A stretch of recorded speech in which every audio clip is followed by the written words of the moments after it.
We're good. All right. Uh, Welcome again to anyone watching. This is going to be game three of our little homebrew game. Uh, Last week when we played, the three newly met adventurers met up in a met up at the inn and decided to take Cornelius, the storyteller, a few days travel south to a safe haven because his ride never showed up and he fears for his life. Uh, Skipping all the little nonsense, you can go back and watch it if you're interested. Uh, It's great they, nonsense. yep, it's great nonsense. It is, but there's a lot of little things that happened. Yeah. But the long and the short of it is, uh, about the last day of travel before they get to the next town, the milling town. It started to storm a little bit. Some bad perception checks were made across the bridge, and the party was ambushed completely by surprise. An explosion goes off, incinerating the horses instantly, but not hurting any of the party members, weirdly. And the guards were surprised. One guard was killed. Some combat ensued. There was a creepy guy missing an eye with void black energy spilling out of his eye socket, making the party hear voices in their head. They averted their gaze completely, afraid of what might happen should they look further. But thanks to some of the best bard work and intricate mage play that I've seen in a minute, combined with a very good shot with disadvantage from the ranger, they were able to dispatch this man before he really got his, you know, whatever he was up to in play. A lot, and really all these weird, pale, cloaked, whispering, muttering figures. All they managed to do was kill one guard and a couple horses. That's about it, which is still bad. Also, another weird thing is they were ominously whispering and muttering to one another, almost as if it were a language. In fact, I think the insight check made said someone believed they were talking to one another, um, but nobody could understand it. And there's a lot of languages between the party, but no one could understand that. Um, and we left off. The fight had stopped. One guard was remaining alive, and one of the attackers that surprised you, who has his hands apparently blown or cut off somehow, uh, we ended with him saying, what have we done? What have we all done?" And to which Halward, got in his face and said, "No, what have you done?" And we left off right there. We're gonna pick up right here as long as you guys are ready to go and situated.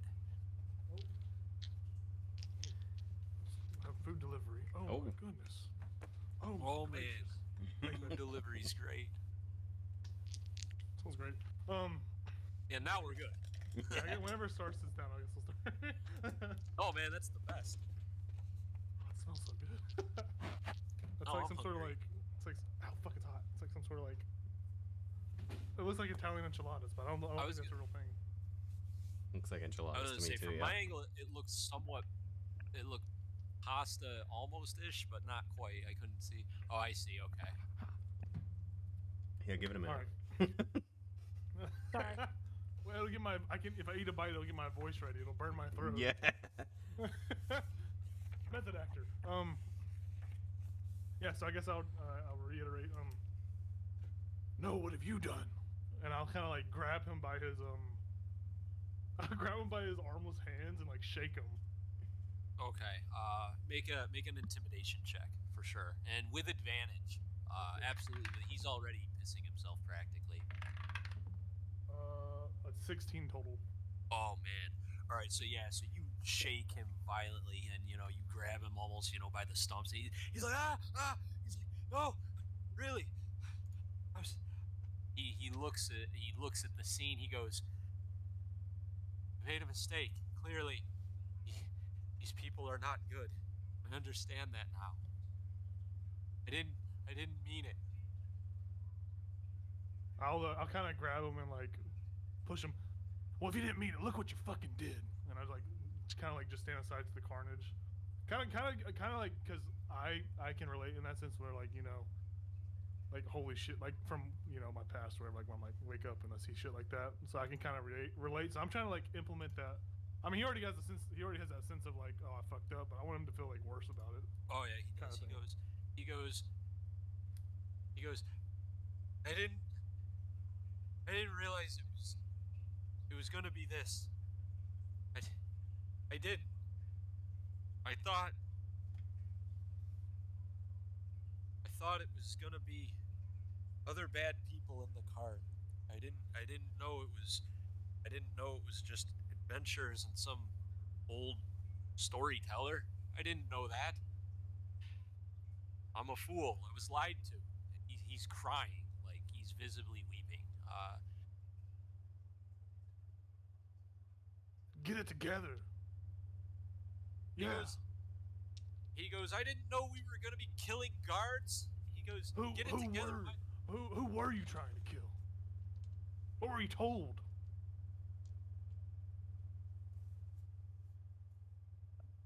I was told that you were just some rivals moving through.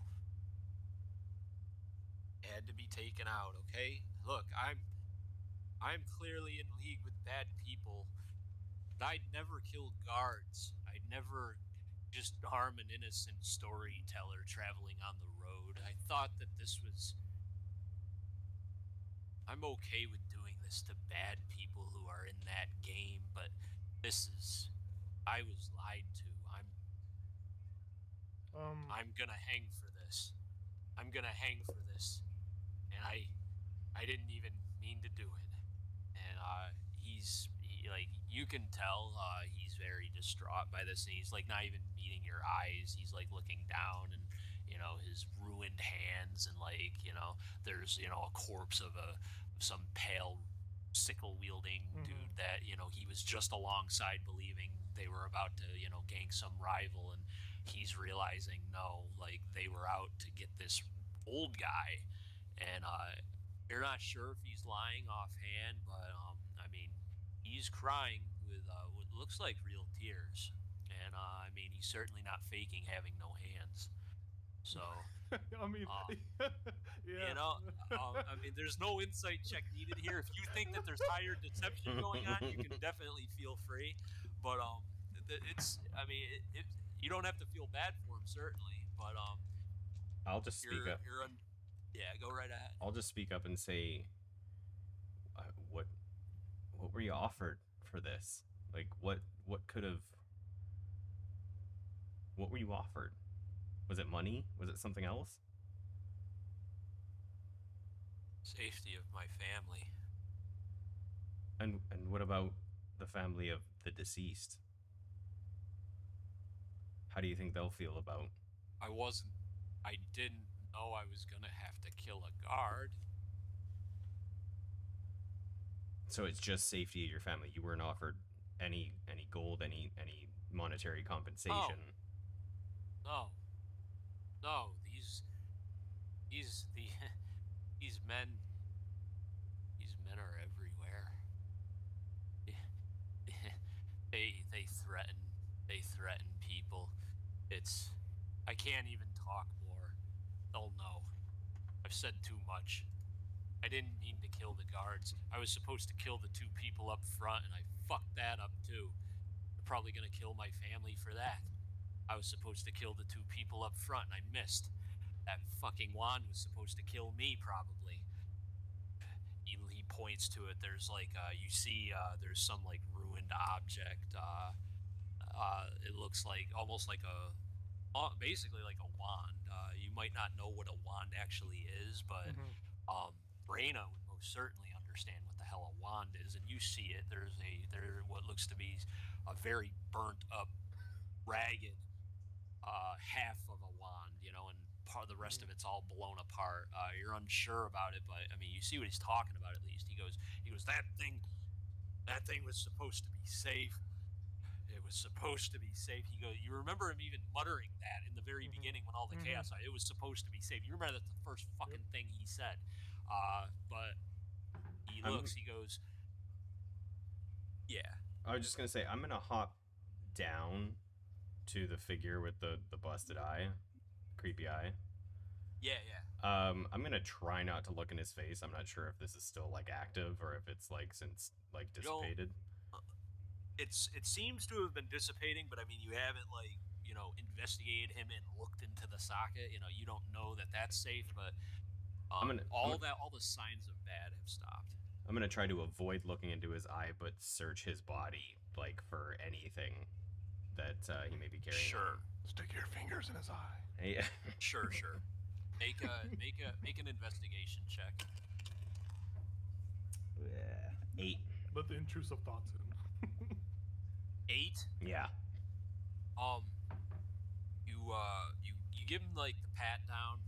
There's no jangling of coin.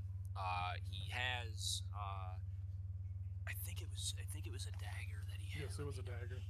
Yeah, I'm gonna make sure. I'm gonna see if it wasn't like a mastercrafted or a silver dagger. I don't think it was anything like that, but if it is, I mean, you It was found a dagger it. that had some sort of like. The glowing energy's not there. It's gone. The energy's gone. Whatever was doing that, you don't believe it was necessarily the item, more or less him doing something.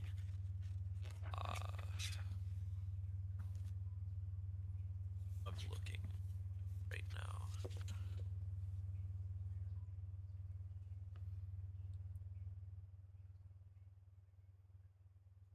Yeah, it's just a dagger. Just a regular iron forged dagger. Nothing special about it. That is what your 8 investigation tells you. He does not have any coins or jangles in his pocket. There's no belt pouch with cool stuff on it. You didn't like sort through his socks and his boots. You avoided the eye, the face. You didn't even look around that. You stayed away from that. But the basic pat down, you only find this, cheaply forged dagger that doesn't look special.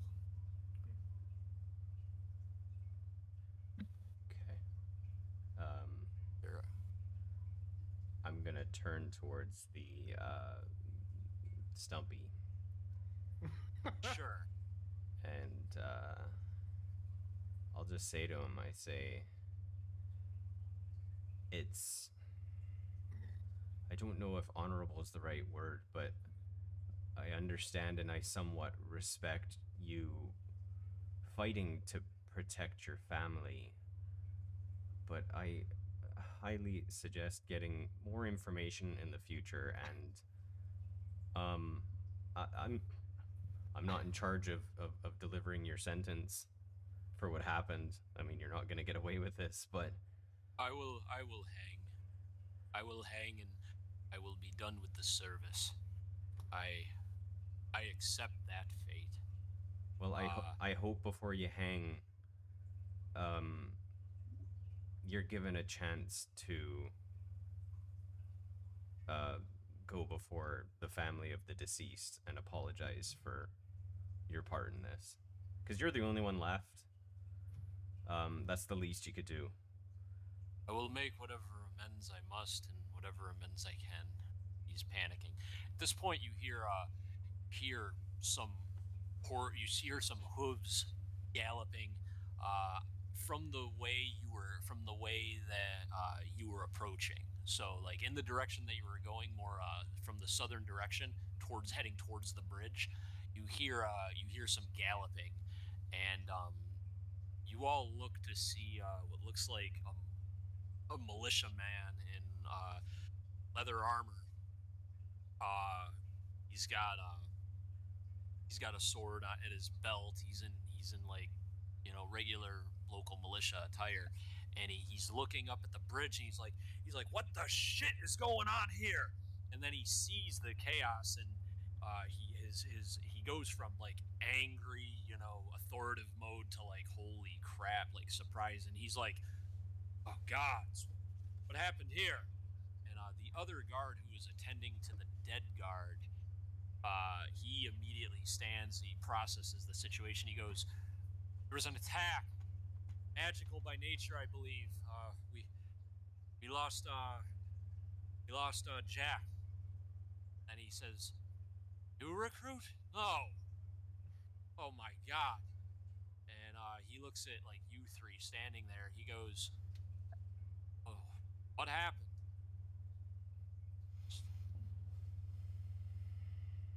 We were fucking And ambushed. The guard says, "Yeah, there were men here. I thought they were just local Masons, Samaritans doing their duty. There was a guy fishing here, I think. I think there were a couple other passerbyers, but these guys passed and all nine hells broke loose. We tried to stop them, but they were wielding garden sickles like claymores. I don't even know what was going on. I don't even know why I'm still here." How rough does that guard look? Because he was taking a beating, right?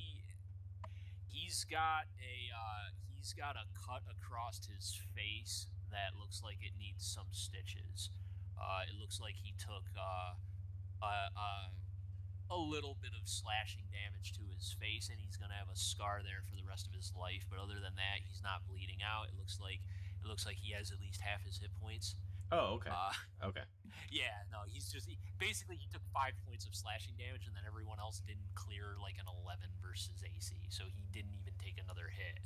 Then the bard had his amazing turn, and the guy called those guys back to stop fighting with the guard. Otherwise, he probably would have been dead. But if it wasn't for Howard basically taking the fight to this guy full force, those guys would have mauled on that guard an extra few seconds. And it was probably the bard's intervention and heroic effort that really saved that guy's life, to be honest. How are the two of you looking, Howard? And did you guys get some damage? I mean, without even being in about it, I look pretty shitty. But given that, I'm doing all right. I'm neither critical nor healthy, I guess. So. I'm barely double digits. Barely double digits. Okay, I'm gonna walk over to Reyna, and I'm sure we're probably gonna rest, but you never know in the game of D&D. I'm gonna just cast Cure Wounds on her while the conversation's going on. Right. Yeah, you can heal up that damage for sure. 7. Yeah. And then the guard, the guy on the horseback, he looks down. He sees the guy with the stumps. He's like, "What about this one? What's the deal with him? Was he attacked too?" And the guard says, "I think he was part of it. I didn't see exactly what happened. He kind of looks to you guys." I just say, that he was definitely part of it. And I just kind of look at him and I say, he requested that he go before the family of the deceased guard and apologize before anything delivered, any punishment delivered. At this point, he rides up towards you guys to the bridge itself. Like there was maybe like 50 feet, between. He rides up and he gets off of his horse and he walks right up to all of you and he looks down at the man with the stumps and he says, "Is this true? You caused this?" And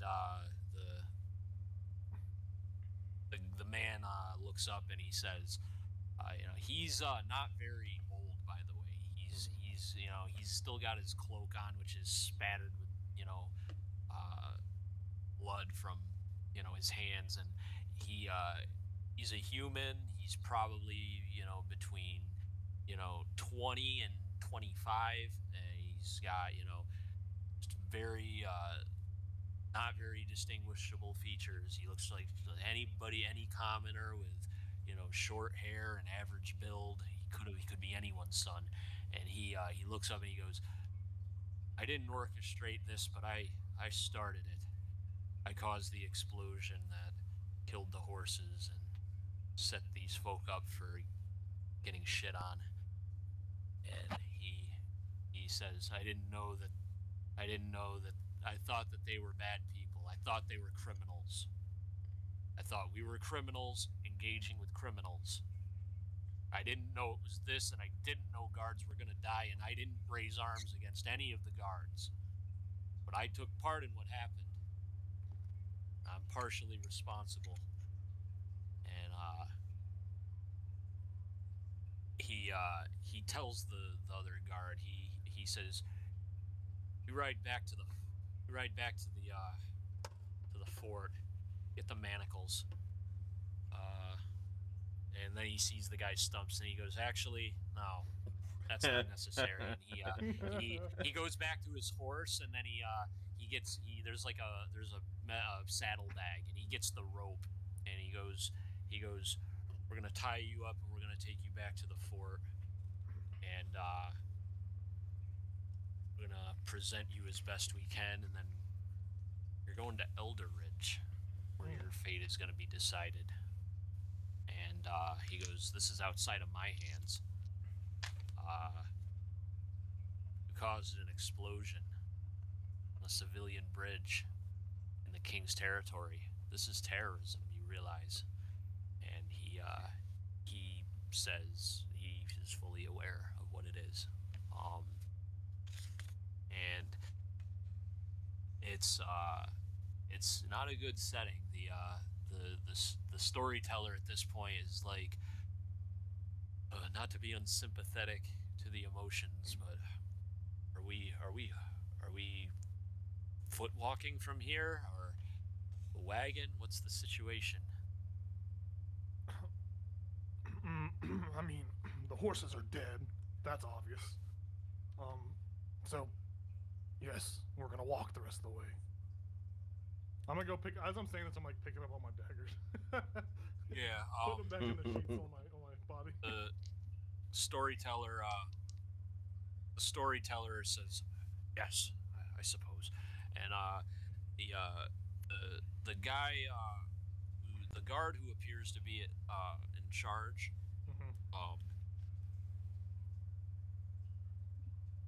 he so Hallward, you have some experience in the military. You believe that this guy is just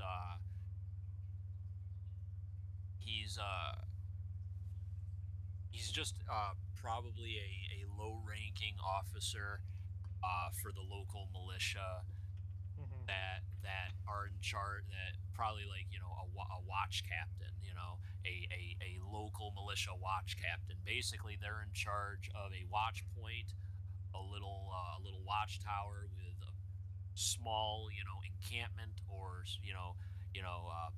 punji wall around it to protect it from, you know, any bandits that, or in the weird situation that a bunch of attackers come, it protects them a little bit. Basically, a very makeshift fort with a little bit of a watch point that can look for any chaos, because you're sort of near a town and you're near a bridge, so it's an important part of the geography. So you know that a lot of the towns, rather than have like people like you who were working directly for the king in Eelfell, there's a lot of these local manned points that are, you know, less than a day's ride from the city, where guards can sit there and camp out for a few days at a time, shift, and there's a few of them. There's like a few different shifts throughout the week, and this guy is just some local upstart captain that he's not even, you know, on the army's radar, but he's local militia that's a little bit cut above the rest, and that's who he is. So you imagine right down the road, you know, not too far, you're gonna pass like there's like a watchtower with some guards. Yep. Yeah, but I kind of want to go up to the guy that's Stumpy. I want to go up to Stumpy. And, Okay. I'll kind of like, I guess, get as close to him as I can. Like, not trying to be inconspicuous or anything, but like, I'll get up to him and go like, even though you were pretty much led astray, don't feel bad. It's not your fault. You know, these things happen. There's stronger forces at work here. Trust me. I'll kind of take out my little shitty flask of ale, my low shelf ale, and offer him, just like hold it up to him. You want a drink? He says, I will get my last drink in time, I'm sure. I appreciate it. But I'm thinking right now. You do get an inspiration for offering and for understanding the situation if you don't already have one. Jacob, I will award you an inspiration for respecting the man and understanding the situation. And I'll kind of put like I kind of do the thing where you put like two hands on, or just one hand. It would be weird with two hands. Like Two hands. put a hand on his shoulder and give him like a good look, like like one of those like respect. Right. Yeah, it'll be all right, kind of. Yeah. It's not you're not the one to truly blame. I get you. Yeah. At this point, the watch captain says, "You don't want the wagon? I can loan you a couple horses if you're heading to Elder Ridge. We'll be there shortly, I imagine." And storyteller, the storyteller says, "Do we want to do that? Do we want to take his horses and keep the cart?" I mean, it's your Yeah. cart, right? Yes, We're both like we don't talking wanna over each other. Yeah. No one can summon horses, right? So yeah, that seems like the best idea. I mean, I guess we could try Nyx. You want to try to tow a cart? Nyx is like 6 hit points down. No, I'm like, I don't think Nyx wants to. Yeah, Nyx probably can. So yeah, the watch captain says he will wrangle another man and bring a couple horses out. Just basically sit tight. Okay. And he does so.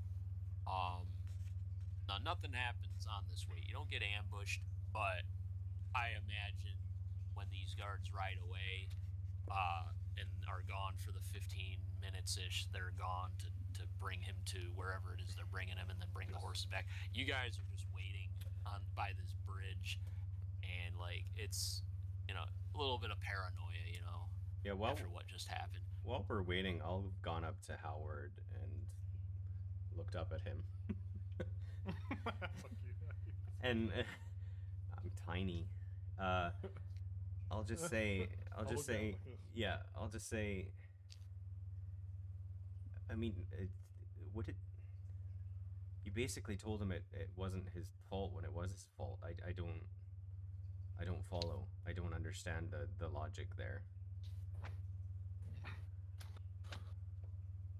Sometimes you have to ease someone that's going to the other side. You don't want to just say they're fucked. You want to try to make them feel a little bit better so they don't feel as bad. It's not this, to be honest. Is that guy gone, by the way? Is Stumpy gone? Or is he Oh yeah, no, they're out. Okay. Okay, thank they're God. out. You guys. Were He's just standing there waiting around listening. the bridge. Right, yeah, no. I imagine you guys were watching them get out of distance, and then the paranoia started to set in, and then Milo did that to break the ice. Okay. Yeah, I imagine that's what. Yes. Okay, yeah. So that's the situation. They're Okay. not in earshot unless someone's invisible around you. No one's hearing this. So I'll continue with Milo. He is just a fucking pawn. He's an idiot, the lowest of the totem pole. He's the one you send in to die first. He didn't know better. His family was threatened. What would you do if your family was threatened and there were higher powers at work? Raina, make an Arcana check, please.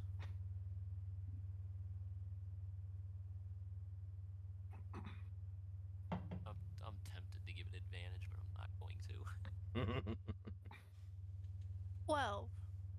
12.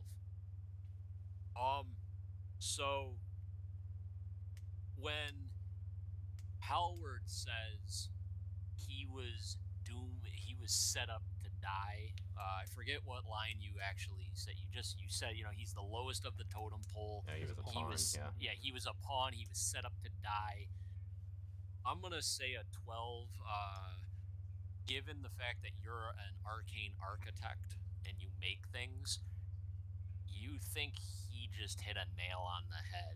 When you looked at that wand and saw it, you looked at it and you put a couple things together. That wand was not made correctly. Wands don't do that. A wand of, fireball or whatever the hell, when it does something bad, when it doesn't work, it might not work, but if one is made to actually do that, it could be done on purpose. And judging by how badly that went off, and how it blew his hands off, and it didn't blow like him up, you think that was probably some shoddy made one that was supposed to sabotage him in some way, and he probably was meant to die. Mhm. That is kind of what you think. Do you relay that, or Okay, is so- that just like Oh. what's going on in your head? She puts that together in her head that when he Yeah. says that she saw the wand, her arcane knowledge. It doesn't say how it was made or what was involved or what was actually supposed to happen with the wand, but she would believe in her mind that Howard just kind of hit a little bit of a nail on the head, that he was supposed to, like, that wand was made to not work right. Absolutely. And I'll just respond to Howard. I'll say, okay, but what are a pawn's true intentions? Like, do they plan to stay in that position, or do they eventually, maybe if they survive an explosion by wand, try to climb the totem pole and become more? Like he said himself just now, he thought, what was it? He thought he was a criminal attacking other criminals, right? So, I mean, like, what is a pawn's true intentions if they find themselves in that situation? Cornelius speaks up, who has been silent near the side of the bridge, not near you guys per se, but near enough to hear you. And he speaks up. He says, "Dark forces have manipulated this world since long before men walked it." He says, "We are caught up in a web of dark politics, one of which I did not foresee. I foresaw problems. I did not foresee this. We must leave for Elderridge and leave quickly. I believe we are caught up in dark politics. You are now caught up in dark politics." Doesn't say anything else, but he doesn't leave the area, and he doesn't appear dismissive, having dropped that bombshell on you. If you do wish to question him further. I mean, I'll just, when he says that, like, out loud, I will say something to the effect of, like, I mean, I don't even know much about light politics, never mind dark politics. Like, this is, I mean, I'm just, What one would call light politics would be like if this were bandits trying to steal my books, working for some criminal and motivated by greed. Kings, ever hungry for power, oppressing the masses and people riding out against them. These are light politics. These are politics that are carried out in broad daylight, very overtly. Dark politics are those carried out with malicious, possible insidious intent, that are not carried out in the light. Though they might carry out during the day, they happen in plain sight and in the shadows behind veils, masquerading as light politics or as nothing as everyday life. There are forces that exist in this world that are not mortally inclined. Forces that see mortals as, just like you said it, pawns to do their bidding, because the games they play are far different.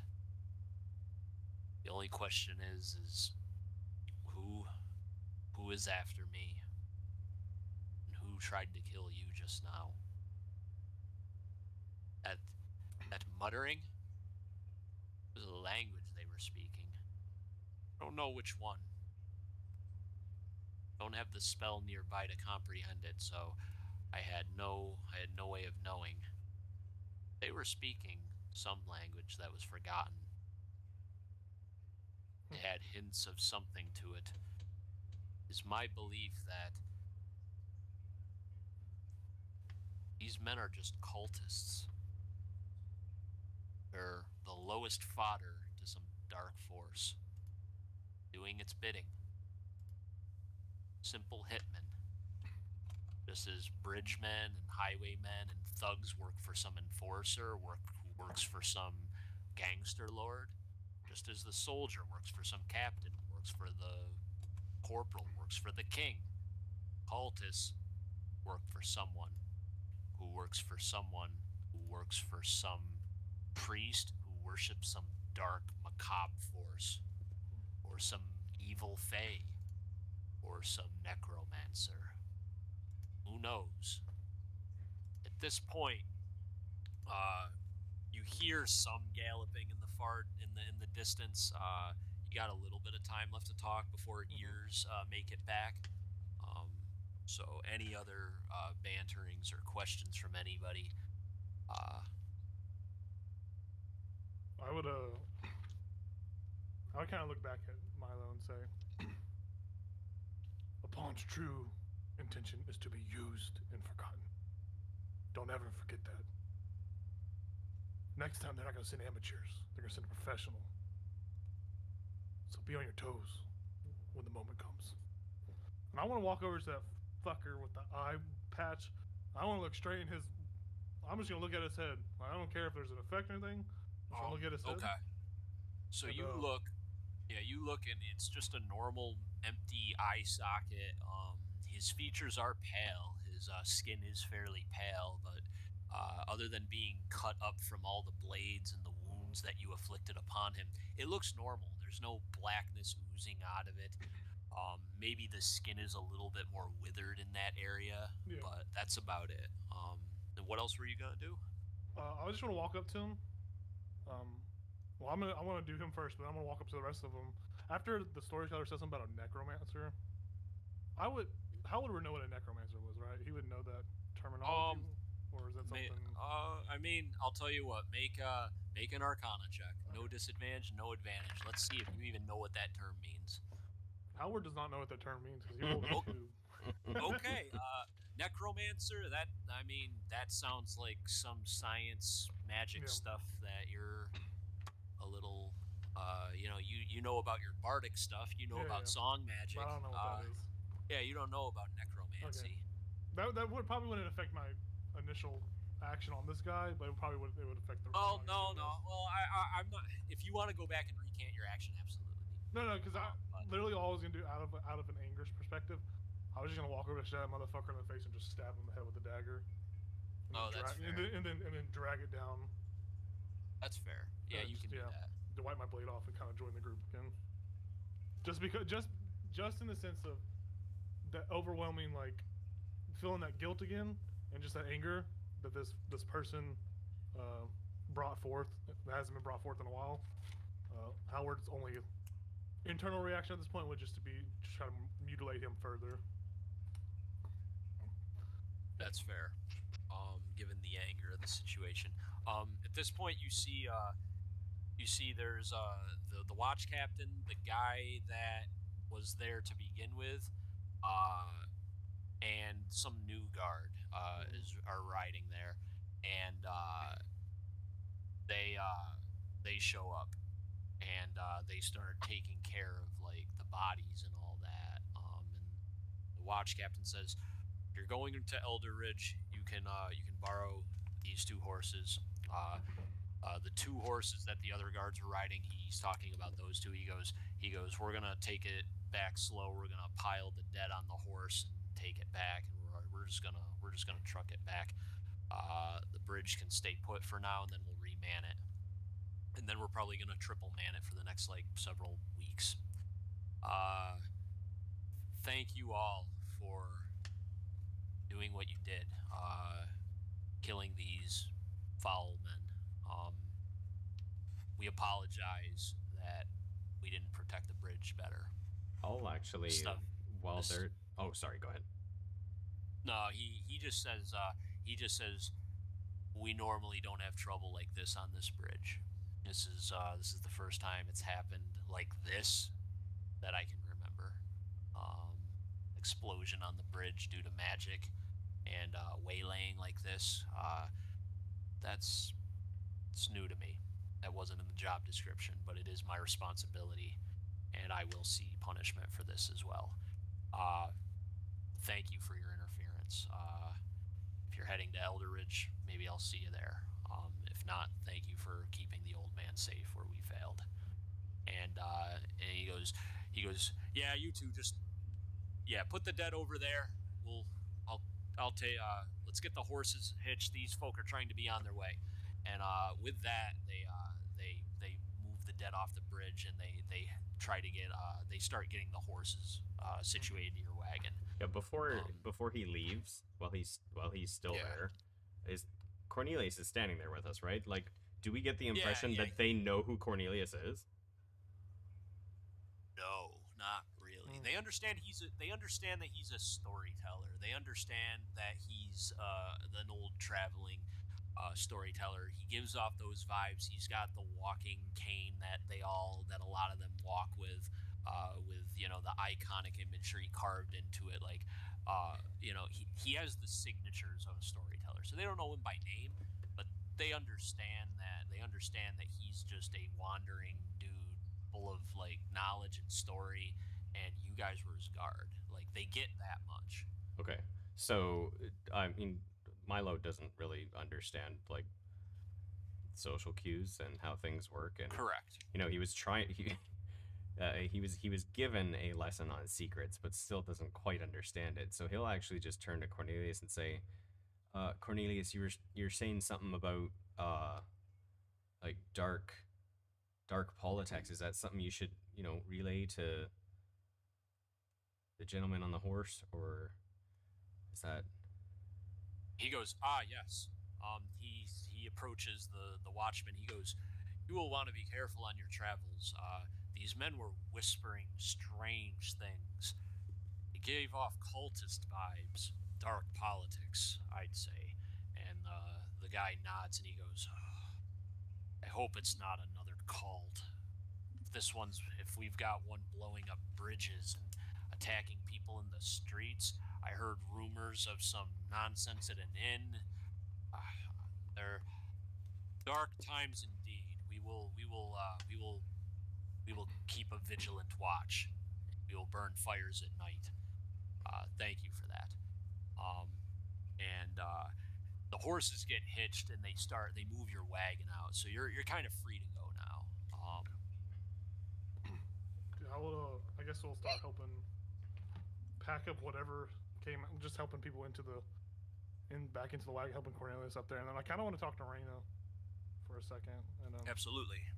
Yep, Reyna, who has been so quiet. I'll kind of walk over to you and say, it was quite brave what you did there. I saw that. You had me going. I thought that was Cornelius, and then I saw that fucking whip. It was quite brave. I actually think it was quite stupid of me. I got pretty hurt, and thankfully for Milo, I'm feeling better, but that was a little scary. Never seen so many people die in the past few days, I guess. This has been a lot. I'll try to put my hand on your shoulder, and I will do that. It's always tough seeing this for the first time, but usually when people travel with me, people die. So this isn't going to be something that's not going to happen often. Oh, why do people die around you? I don't know. It's just part of who I am.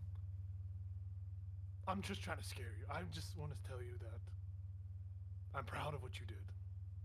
You probably can get the sense that He doesn't know you too well, but this seems like a heart. Like it seems like how a adult would talk to, like someone that's like I guess became just like he sees you go from a kid to like adolescent in that sense. Like you proved yourself when you first fought him, and then he saw you handle yourself and be stupid even though it was brave. So he's kind of trying to impart his like he's just trying to make you feel like he's just trying to say that he's like proud of you, but in his weird way of like being him. That makes sense. Okay. And I'll say, oh, I was just gonna say, thank you. And I'm gonna grab your hand and be like, I think you need a shower.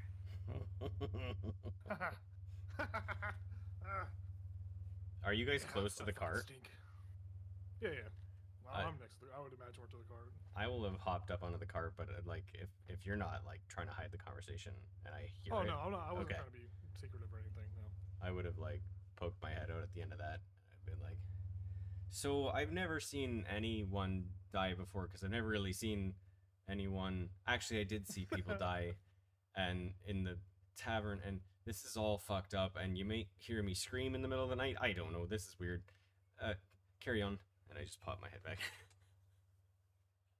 Some people handle it like champs, and some people handle it like that. And either way, it's fine. Don't feel bad about these feelings that you didn't know about, because there will be more. It's not uncommon to feel guilty when you can't save a life.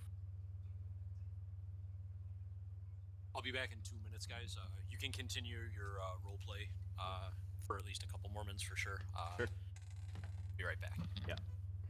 I will look at you, Raina, and I'll say, sometimes it's better to be stupid and brave than to just be smart and cowardly. Yeah, I didn't really think. I just did. And that's good. That's real good. Well, Think thank with your you. balls. I don't have those, but, thank you. Milo, I just poke my head out. Yeah. it's okay, buddy. If you Oh. scream in the middle of the night, I understand. Like I was telling Raina, this shit's difficult to deal with. I just say I'm like, I heard what you said about like the difference between us, and like I kind of feel like we're all champions today, right? It doesn't like the aftermath doesn't erase what we did today. We're all brave. Congratulations. It sucked, but it happened. Well, think about it like this. There are less evil people in this world thanks to us. Or so I think. Who knows? Sometimes, if it's truly a cult, cultists are replaceable like that. Just, it's like a new cask of shit ale. It keeps getting made. So what you're saying is what we did today doesn't matter. No, it matters. It matters. We kept Cornelia safe, and we stopped potential hazards from happening for at least a day or two. We have some time. We bought some time. Be positive. Yeah, Cornelius says disrupting the plans of dark forces is never useless. Benefits everybody.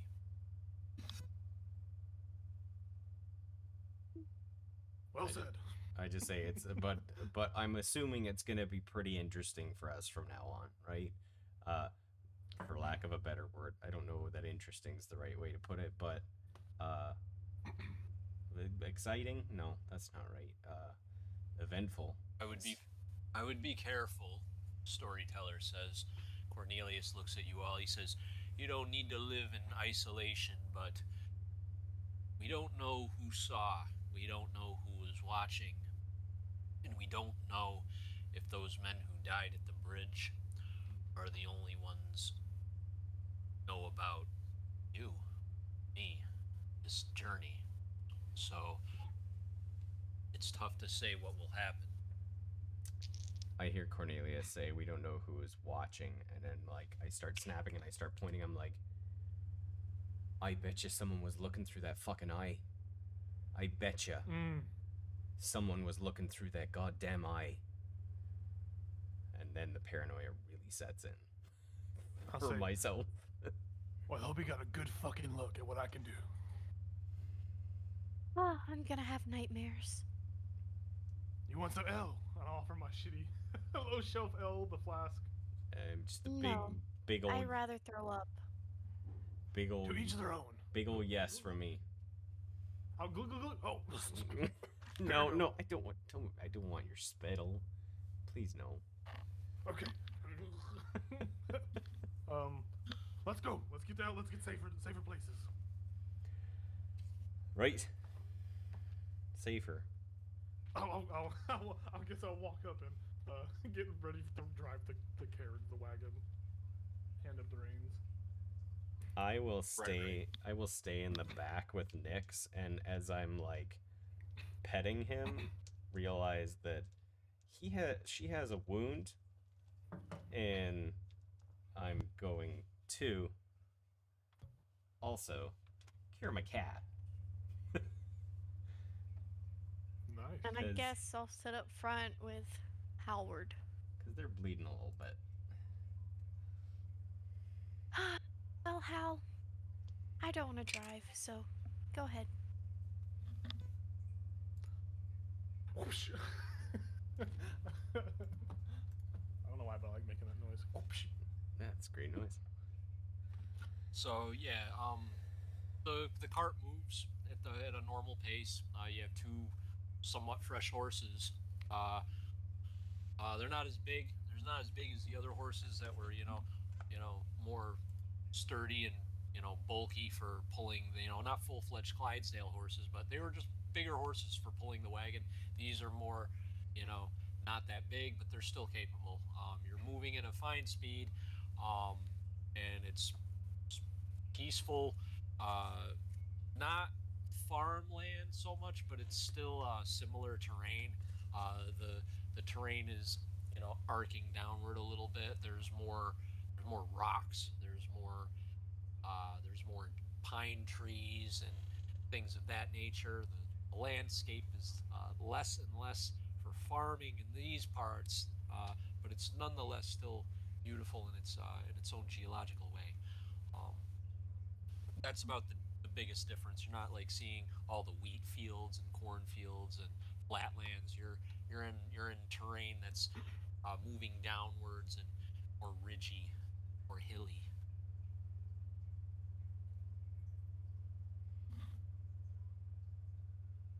Well,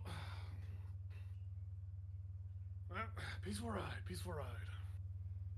No more fishermen, no more explosions. It's gonna be smooth sailing from here. Oh, I think you might want to rethink your sentence, because you saying that, I feel like something's gonna happen now. No, it'll be all right. It'll be all right. Yeah, over there, I used to climb that tree when I was a baby. Baby. The awkward silence is louder than the conversation. I love it. I love the awkwardness.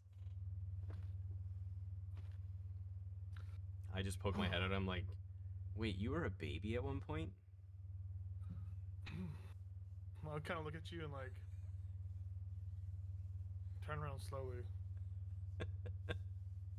Sorry, you just seem like the I try to type go of faster with the seem like the horses. type of person who just came out like this. I don't know. I mean, he has a point, but we all start out as babies. I'm just like, do we all, like, everyone? There's a lot of weird. Well, normally. Oh, Normally. define normal. Wait. So Cornelius, Cornelius, what kind of crazy cultist would come after you?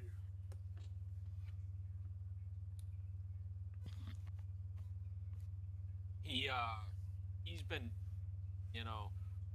reading through some of his books, and he says, honestly, I don't know. there are many cults that exist. There are many evil, maniacal, and manipulative things in this world. So it is very tough to say who those men were following. Um, they might not overly be serving, some devil or demon. It might not be that simple. It could just be serving some twisted warlock who packed himself with a fae, and they're trying to get me because I have knowledge of something that they want. I truly don't know, but I wouldn't bet on fae based on the nature of this. This rings of something different. The whispering. If it was fae, I think between all of us we would have heard it. That's all I can say. I think our problems exist outside of the Feywild and outside of the forest, and more into what we cannot see. That's all I can really tell you. And out of game, he rolled very low on knowledge checks involving who these people were and hints that were given. And he's there with a purpose to answer and give you hints. He did not roll strong hints, but he is very knowledgeable, and even his bad roll garners little tidbits, and he's able to weed out things that it might not be. But he's really not clarifying too heavily what it could be, only that there are a lot of possibilities, and there's a lot of things left to be answered for the time being. But you guys travel for a few hours. It's not overly late. But you travel, and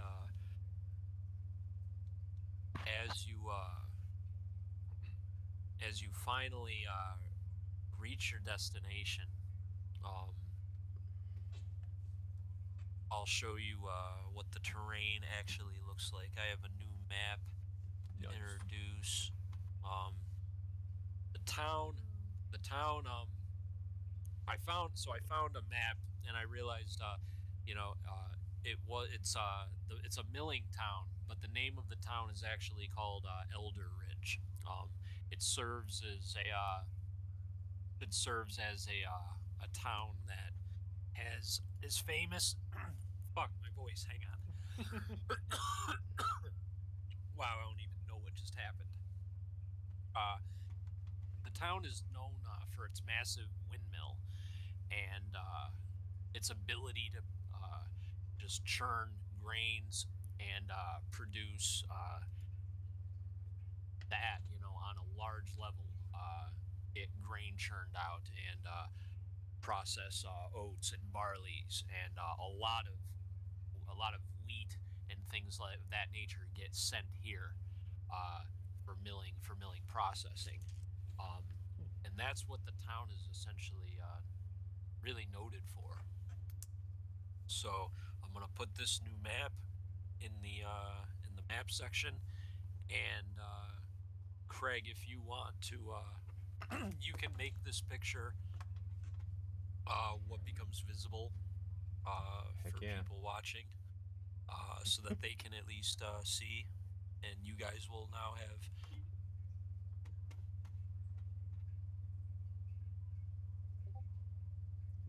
So you're approaching from this northern road, the brown pathway. The terrain arcs down. Um, the For the last mile or two, uh, this small river has become visible. It's rushing waters coming in from a massive lake that borders Eelfell. You've seen it when you passed Eelfell on the hill lands to the north. Well, not hill lands, but just slightly elevated terrain as you were approaching Eelfell. You could see the big freaking lake. It's huge. Take a long time to sail across that. You don't even know how long. That's how big. Biggest body of water you've ever seen, Milo. Right there. The rest of you, you're used to it. Milo would have remember that big ass lake. So this river is obviously cutting from it, and there's these falls that fall down into this little pool of water here, and then there's a bridge which crosses into the town, and you're approaching it from the north, south. There's a little watchtower that you passed one of these, and it was just like I described with the uh, encampment around it with like sticks to mark it off as military structure, and there's guards camped in there with horses saddled. I didn't really describe it as you were passing because there was role play and some other things going on, but I described what it looks like. So when you come in and you cross this smaller bridge than before, than what you crossed, but still very like stone-like like before with its arcing nature, you come in here and it's just a town.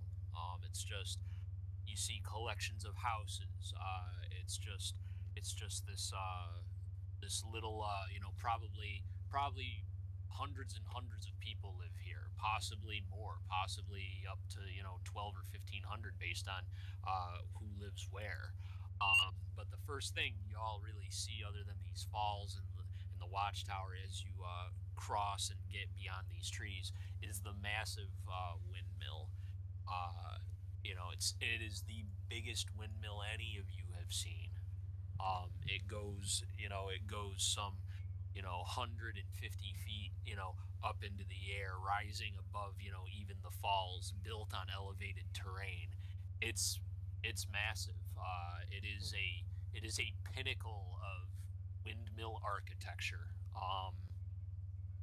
We have the Great Pyramids of Egypt. We have the Great Wall of China in real life. Elder Ridge has this windmill. It is a testament to what is possible in architecture and technology. Because y'all have seen windmills of normal size. This one is massive. Um, it's like today when you pass one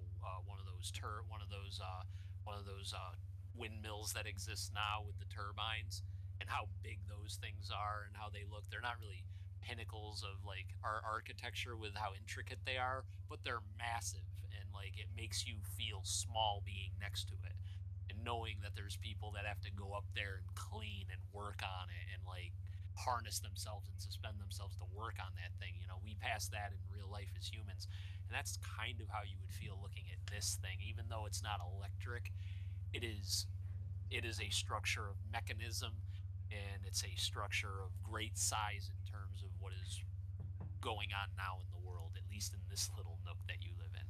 People come to see this. Uh, you would have had knowledge of this hollow word. You probably would have seen this before, maybe if you had been here. You would at least have heard about it. The rest of you, like Milo, you've never seen a structure like that in your life. Like, this thing is big. It goes above like the walls of Eelfell, which aren't that high. That's what I was gonna ask. Like, I know we didn't get super close to Eelfell, but how big is this compared to what was inside of Eelfell? Now it looked like Eelfell had some taller structures. Yeah. In its royal district. Yeah. But there wasn't no 150 foot, 120, whatever, however high it actually is. There's nothing like this. Yeah. How it's made is impressive. Because you think of the windmill and how it is, and in this day and age, it is impressive to see a functioning windmill and everything that, but one on this scale, like Raina and Howard, that windmills like this don't exist everywhere. Yeah. Milo, this is probably the most amazing thing you've ever seen. The single most amazing structure you've ever seen. Yeah, you They definitely. don't make them like that in your neck of the woods. Like You definitely hear a holy shit. What the fuck is that? the storyteller goes, it's the legendary mill of Elderridge. Testament to human achievement. Testament to their pride in the world of architecture. It's able to process more oats and barley and feed an entire kingdom, more production than several kingdoms. A true ability to churn out food and see that storehouses are full and silos receive proper shipments. Um, Almost all of the nation's grain sees it here. Basically, yeah, a lot of the wheat and things come here, and grains and processed goods come in here, leave here. They've got loom, and he says they have looms inside where seamstresses work. It's just a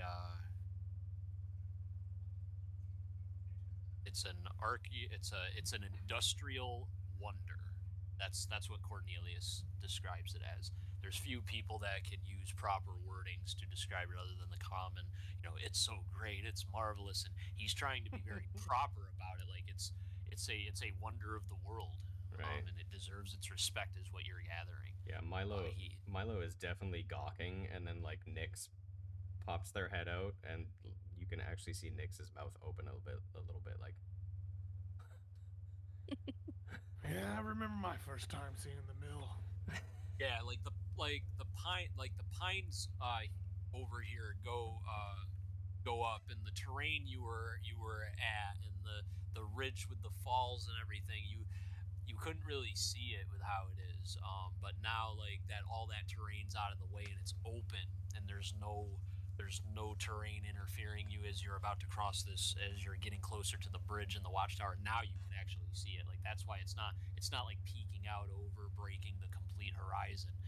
The terrain is very odd here. There's areas of it that are low, there's areas of it that are high, and that's something else that you're noticing, that now the landscape is very changing.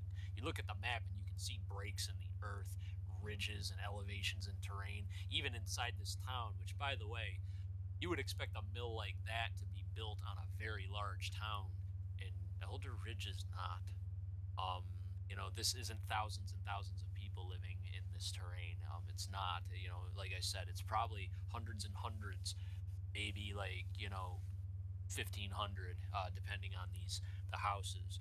But looking at the map, so I imagine you guys are crossing the bridge, right? No one's stopping. You guys are kind of coming in here. Yeah, I would have kept driving, even though he's gawking and all that. I would have kept. Yeah. I would have So, been yeah, I would have so been you a little hesitant about crossing another bridge, and like Right. No I would have phone I would have there- realized where okay, we so were. yeah, as you're crossing the bridge, or as you're getting ready to cross the bridge, you notice that there's there's a lot of, like, it's a different scenario. There's some guards nearby. There are people, just commonly dressed, crossing the bridge casually. It's got a very town-like setting. It's not a bridge in the middle of nowhere with some ominous fisherman in the middle of a fucking storm. Oh, I forgot about the storm. Important detail. We have to go back in the excitement and role play and interactions. I forgot a detail. About 3.5 minutes after the damn combat and all those sickle wielding bastards were killed, and you guys were in the middle of your role play, you didn't notice it. The rain had stopped, and over the course of your travel, the skies have completely cleared up. And now you're realizing it. You see the sun dwelling. You're like, whoa, where'd the storms go? And then you're like, oh yeah, it stopped raining when we were talking with that guy, Stumpy, and we were distracted. Me as a DM forgot, and you as PCs had bigger concerns than the weather. But you now realize the bad weather stopped after that fight, and it's been gradually getting better, and now it's normal. Noted. Yeah, because it was wicked bad weather, and Yeah. like now, now it's not. Yeah, and that happened. Honestly, And yes, it had. Yep.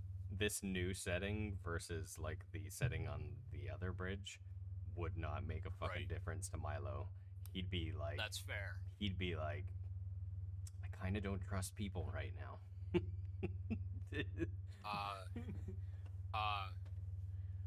Cornelius says that's understandable. You're new to the travels. That last setting, stormy bridge, weird people that we should have been cautious about around it. I assure you, This is either normal or, my God, this is the greatest illusion ever achieved. I think we're okay, but be on the lookout for sure. Uh, if they're bombing a bridge, they might attack civilians in daylight. Good point, Milo. Um, do you just approach the bridge normally, or and just cross it? I mean, There's no like I won't do anything like too extraordinary, but I will definitely But like look you got red closer at alert mode. everybody around me. Absolutely. You can make an active perception check if you want, Craig. I assume everyone else is just passively being perceptive and watchful and Yeah. making sure there's no fuckery. Because what just happened was catastrophic. Shit like that has not happened in these lands for a very long time. So it makes sense that it's bad, you know? It's a 13. Okay. You see mostly what I described. As you're approaching the bridge, there's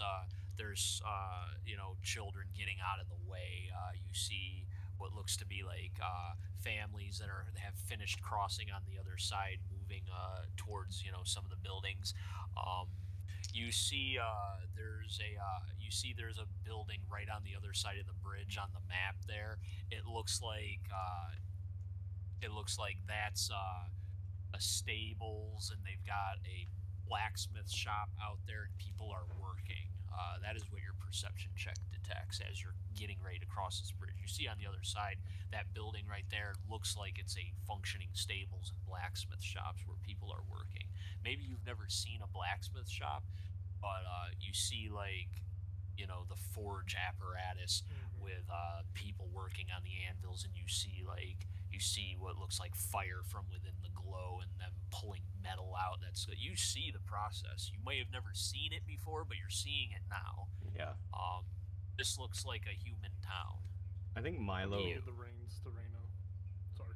No, you're fine. I was Sure. just gonna say, I think Milo would I think he would suddenly, with everything that's gone on now that he's seeing. I don't know. There's something about this situation where he would actively look for, almost like he's looking for his mother or his sister in this crowd of people, expressions similar, or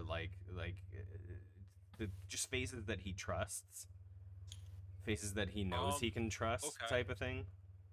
And just That's fair. to try to feel a little bit better about everything that's gone on. Okay. While Milo processes that, Star, how much does Reyna know about Elder Ridge? Would you say, or is she new to it, or do you want to leave it up to a history roll? Um, I know I haven't told you anything, but from a merchant family, I would say there's a possibility you would have some information on Elderidge if you wanted it. I feel like she would know bare minimum. Like she wouldn't be in-depth knowledge because she never left her home most of the time. Okay, so bare minimum. Your family has always spoken highly of Elderidge. It is a good town that produces good works, does its part, and your family has always enjoyed trading with merchants of Elderidge. That's your bare minimum knowledge. Is they're apparently as Cornelius kind of said, industry in purchasing goods and making goods and things like that. Because you're a family of merchants. If these guys are making things and producing things, your family would have amazing ties with them. So this would probably be a good spot if you wanted to banter mercantile politics, or what country markets are rich in what now. This place might be one of the better spots to get that. If you want mass goods, you go to Eelfell, of course. But if you're looking for someone to make you something more maybe on the cheap and good, if you got a contact here, that would probably help. That's about it. You don't know anything about who rules it or like what they make or what they do or anything like that. You don't have any contacts, but you would at least know that coming from your family, for sure. Okay. I would be handing her. I want to hand her the reins. Here, hold these, and I'll take my crossbow out. Take my crossbow out, load it, and then aim at a child for a second, and then Jesus. and then and then put it back. Okay. Take the reins back. I gotta be prepared. Yeah. Okay.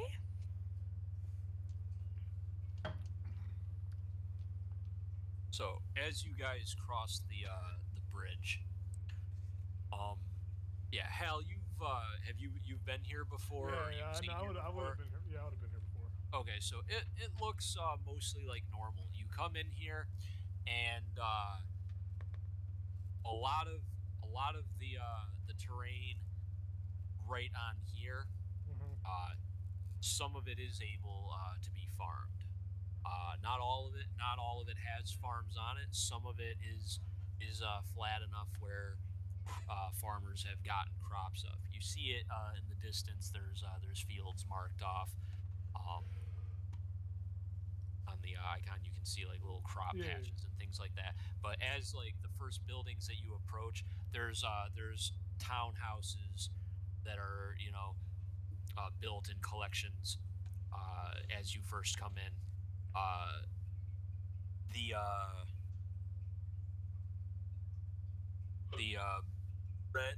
building sort of in the center as you come down. The red one, not the one on the hills, the one on the crossroads and the road. Yeah, that's an inn. That is. I would have kind of pulled up to that, like, just because there's no way the roads split. Prior to that, and when we get to the crossroads, it'll kind of be like look back at or just say out loud to Cornelius. So where were we supposed to meet your contact or whoever the hell we're meeting? Just on the other side of town. So as you're crossing up, you see now this inn is it's a bit bigger than the one on the that you came from than the Bard Sunset. It's a bit bigger. But not like ghastly bigger. And you pass some farmhouses. You pass the hills that would be on your character's left as you're coming in towards the inn, and it looks like there's a manor built up in these hills that are south of where the windmill is. Yeah. That's where the lord of the town stays. That's the noble's house who runs the town. The inn sits right on the edge of the crossroads of those hills in the area. There's a walled little fort right to the left of that, and some tents with people having just basic shops, selling, various, peddlers' goods. There's a few lodgings outside of that. The tent areas that you see on there, those look like it looks like kind of like a bazaar section where there's shopkeep set up, business is being had. The big blue section, more towards the center, that is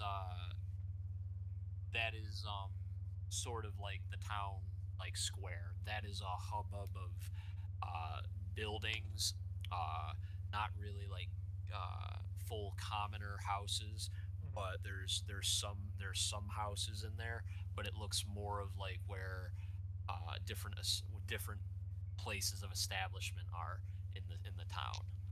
It looks like where kind of the traffic is being had. You got some tented areas.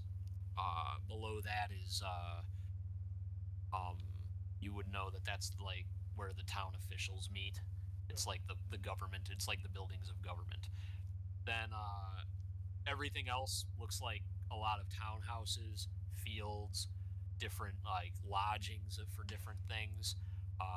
smoke billows from a lot of chimneys.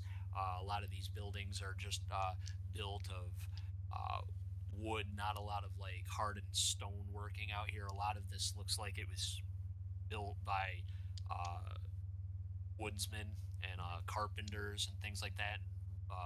Masons that were well, aside from some of the buildings in the center, it looks like they had a lot of like stone masons and things there. But a lot of this city is, or a lot of this town is built off of wood, straw, and mud and that types of things.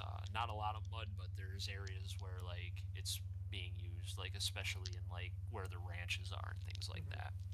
Okay. So that's the environment you have. I'm not going to go over every single solitary little icon on this map with people, and I will label it better for the future.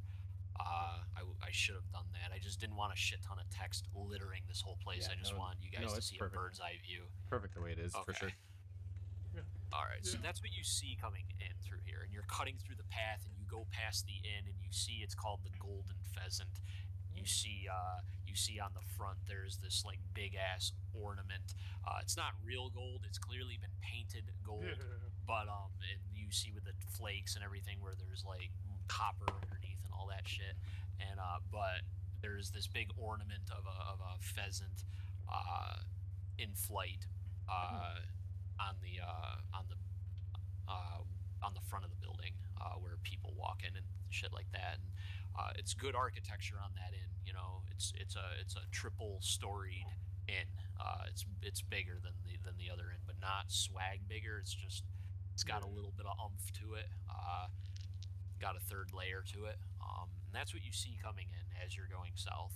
And Cornelius says, oh, typical day here. Weather's a lot better too. Yeah. He sees Milo. He says, your first time here, right?" I mean, it's my first time anywhere. Milo this whole time has been looking for like any building that looked like his own home, like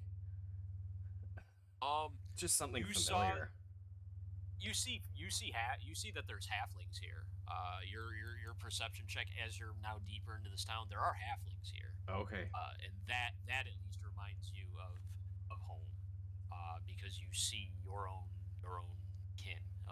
That In a will- way, you see like members of your own species and things like that. You know, rather than just surrounded by humans and elves and things like that, you now see that there's halflings here that are happy. Like it looks like families, a couple of them at least.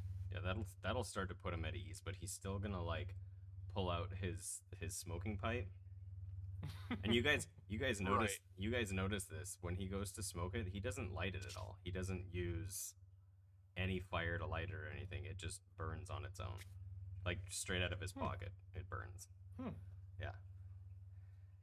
Cornelius sees that and he says,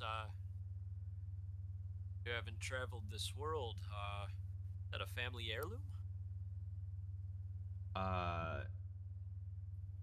No. Is it? Do you recognize it? I realize it's an enchanted object, and I mean, you gotta know where to find those, so to speak. And you mentioned your story, so you either found that in the outskirts of where you're from, or it's a family heirloom. Yes, the first one. Found it. Most of what I have on my person, I found. I mean, I haven't gone anywhere, so I didn't have. Those Yeah. those woods are old, and anyone living in those woods that looks hard enough could find a great many interesting things in those parts, I bet. And he says that's a good find. I like it. I just say that's about all I had going for me for a long time was looking, searching for anything.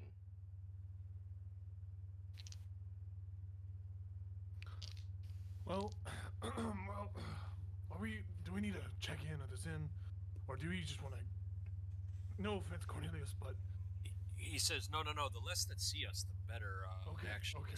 so you guys move past the inn, and you see the tented areas where there's people buying goods, and Reina, you see you see this is more like kind of sort of what you're familiar with, the merchant aspect of things, and you see that as you're going past this,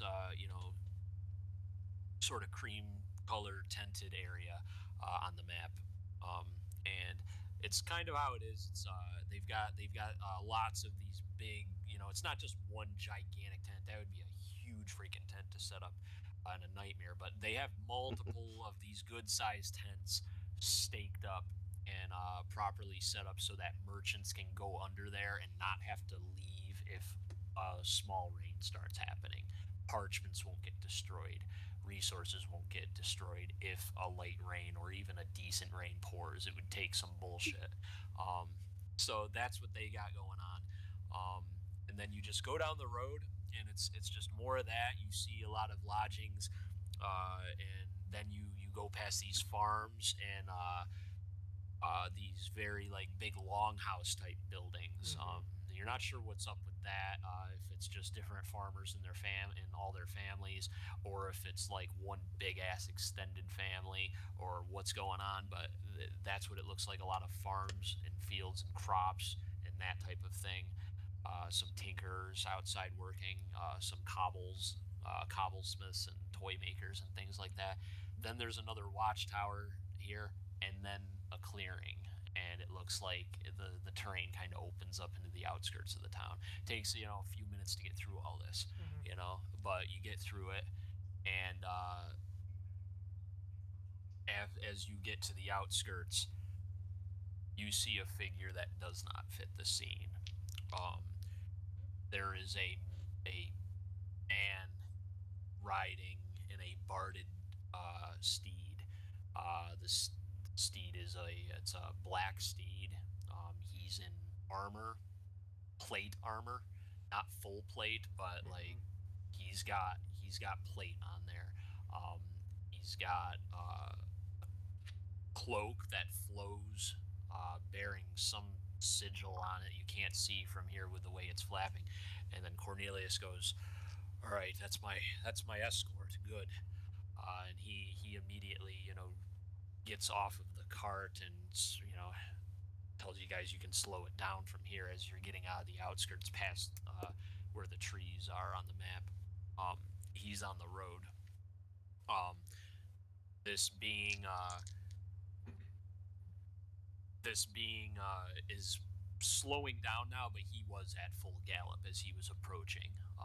And you had begun to hear it. It wasn't that loud though. It wasn't full gallop loud for some reason, but you could hear him. And he slows down, and then he immediately gets off of his horse, and the horse stays and doesn't move. Well, it moves, but it doesn't like move around to like it's gonna take off. He doesn't even usher it or handle his animal at all. He just gets off, doesn't say anything, and he moves towards you guys. And he goes, Cornelius looks at him and goes, "You heard then, I suppose?" And he says, "Oh, I heard. Thank gods you're here."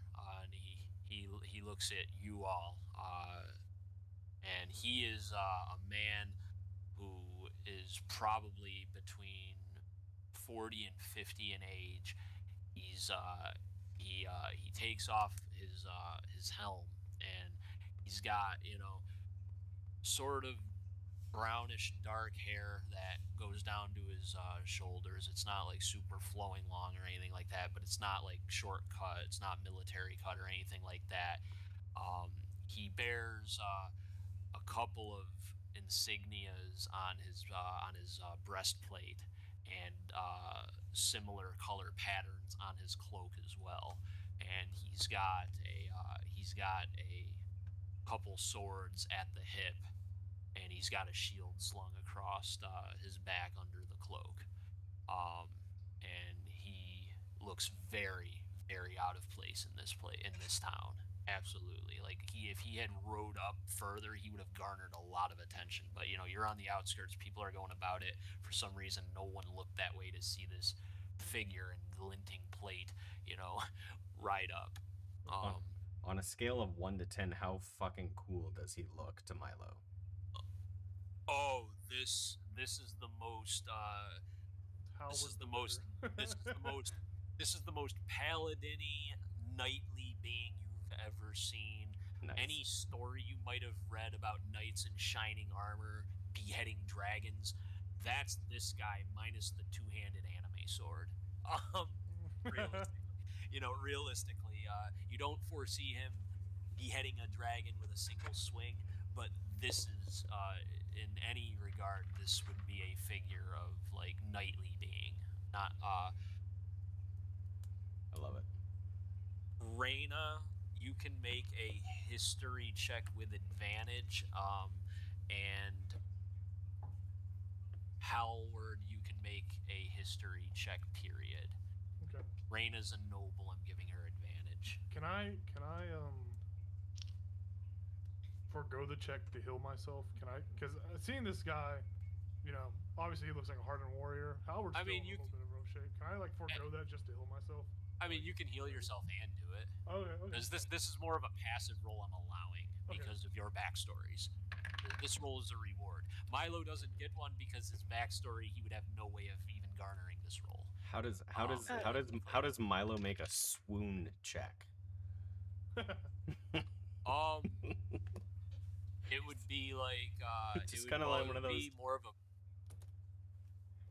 a performance. Okay. 21. Okay. 6. 6. All right. So, yeah, you're trying to heal yourself because you realize, Howard, that this is probably some man of importance, but you have no clue who he is, and you're more worried about your own image than who the fuck is this guy. Yeah. Reyna, this man is you don't know who he is specifically. There are a lot of nobles in this world you don't see. He hasn't given his name yet. He hasn't said anything. You know, though, he is a knight of Alev, the human kingdom to the west of Edelfell. This is probably a noble's son at least, who has been knighted. You see the crest, but you are unsure of his family. But you know at the very least that this is a noble man who comes from a family in the kingdom of Alev, and you know that in addition to being a noble, this man is a sworn knight because you're a noble and you know the insignias of different kingdoms based on what you had to learn. You went to school, I imagine, because you were a wizard, and you had to learn things that more underprivileged people might not have learned. You had to learn it, and you just remember that from your childhood, different insignias. That is a sworn knight of Alev, and he belongs to a noble family, though you can't know who because there are so many families. But that's what you know. Milo, what'd you get on the swoon? Well, I'm gonna lean towards Star and just say, I'm sorry. People are allowed to look like this. This. I rolled a 4.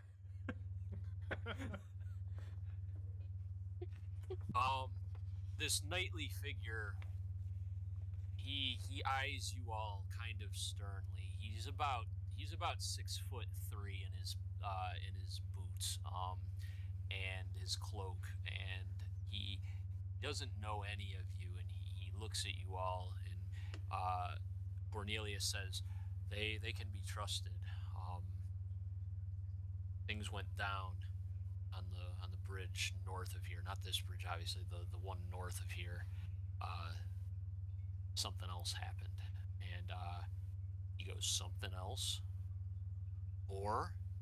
And he goes, oh yes. Oh yes, it's far worse. And I'm telling you, these people can be trusted. Can. Capital C. They can be trusted. Had they been untrustworthy, I'd be dead. 100%. His look eases up at these. Obviously, he's giving off signs that there's meaning here, that these two know each other in some way, and the knightly being looks at you all a little bit differently. Not as stern, he's looking a little funny at the halfling who rolled a 4 on his performance. So that's not the most admirable of rolls. So he's looking at you with a little bit of confusion, maybe distaste. It's hard to say. Just standing there with very like confused. puppy dog eyes. He goes. This one clearly has never seen a knight before, so I'll let it go. All right then. I'm just gonna like curtsy to him. He says, no need. Actually, yeah, he sees you curtsy. He says, no need. You did a service from what I'm gathering. He says, I don't recognize your sigil, lady. My lady. You must be, yeah, not MI. Yeah, not milady. Hey, that's what a commoner would say. But he says my lady. He says, I don't recognize your sigil, my lady, but I recognize you as a likely noble of Eelfell. You have my respect for what you did. He would not speak highly of you just now if you did nothing. Kind of For turn that, toward you have Reyna. my thanks. All of you. I'm kind of Halward's kind of like noble. Yeah, you must be fucking crazy. He's not wrong. Huh? Huh? I am from a noble family.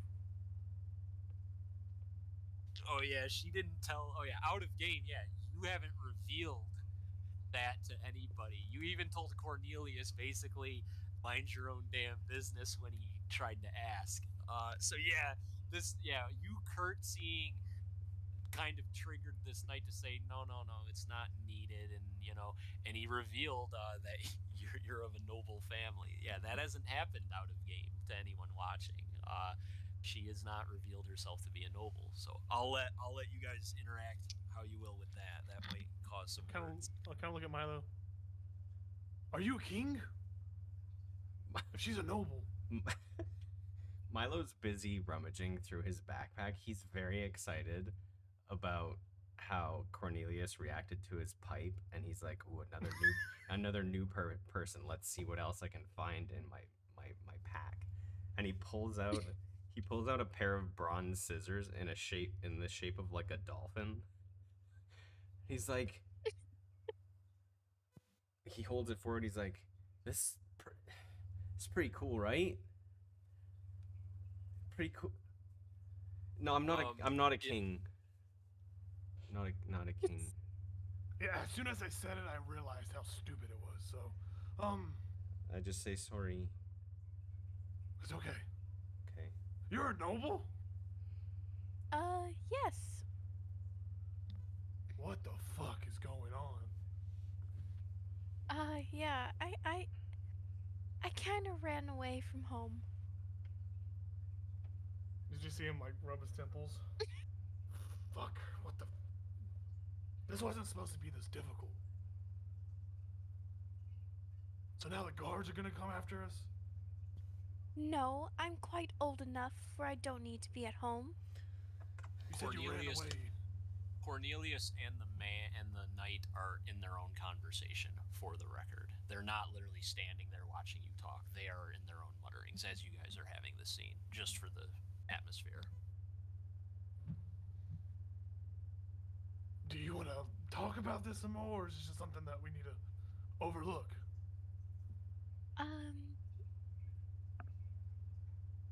I told you. I don't know what else you expect me to tell you. I kind of look around. I mean, you're noble. That means you're like, you're up here, right? You're somebody. Yeah. I think what he might be worried about is if someone comes along looking for you, that maybe we kidnapped you. I don't know, like there's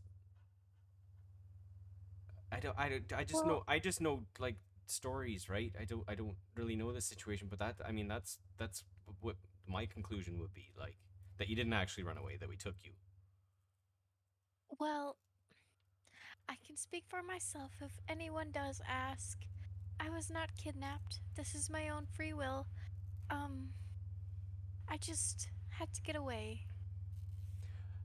But with Arcana, is free will, like we could like convince you, or I don't know how. She's got a point. She's an adult, and you know if she can't soothe, talk him, smooth talk him, or whatever she's got planned, then you know we're just probably dead.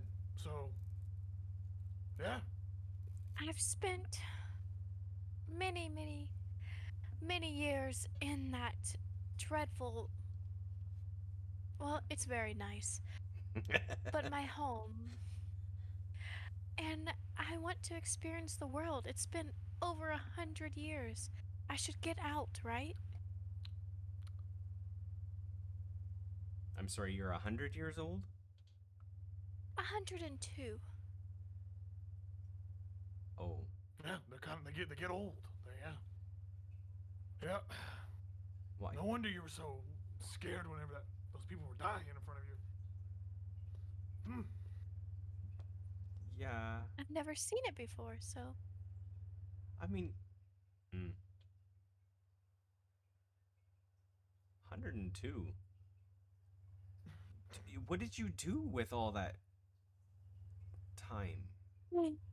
Well, I practiced my magic. I learned the blade song, which you witnessed with my dole. Beautiful. Or, yeah, with See, Howard. I always knew you were noble, so I took it easy on you. You seemed very surprised. No. Even Milo can sense the bullshit. Or can he? Oh yeah, you can definitely sense the bullshit. Quite alright. I know you let me win, and I'm gonna roll my eyes and just pat you on the head.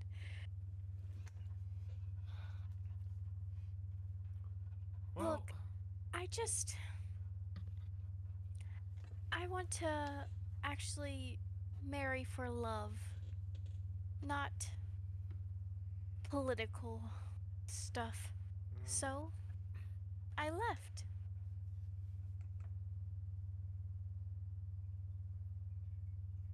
makes sense to me. Milo's just nodding, like no idea. Does it make sense to you, Milo? Why, how, what other reason would you marry other than love? Oh, we're gonna be here a while for you. Well, since I come from a noble family, if we were to unite another noble family, we'd have stronger connections, if that makes sense. You see how we're going like this? Money, yes. We'd have more money. And I'd rather not. Is your family poor? Do you need more money? Oh no, we have plenty of money, but my father, he wants the best for us, and he thinks we don't have enough money. But believe me, we have plenty. I mean, I just grabbed the first pouch and I had like $200 or dollars, 200 gold. Yeah, sounds like you have enough gold. That's So what I'm hearing is we have more funds at our leisure than we thought first. That's what I'm hearing. I mean, I have money. Wasn't being greedy with it. If you need money, I mean, you look like you need a bath. I would definitely pay for that. I only shower when the job is done. Okay. Oh, lovely. Milo's like, I don't even almost know done. what that means. Cornelius approaches you. I believe payment is in order. Oh, right. You were giving us something for forgot this. about I just got wrapped I up want, in I it. want, I want, I want revenge on whoever made a mockery of the Bard Sunset. I've honestly never been paid for anything in my life, so this is wild. He he says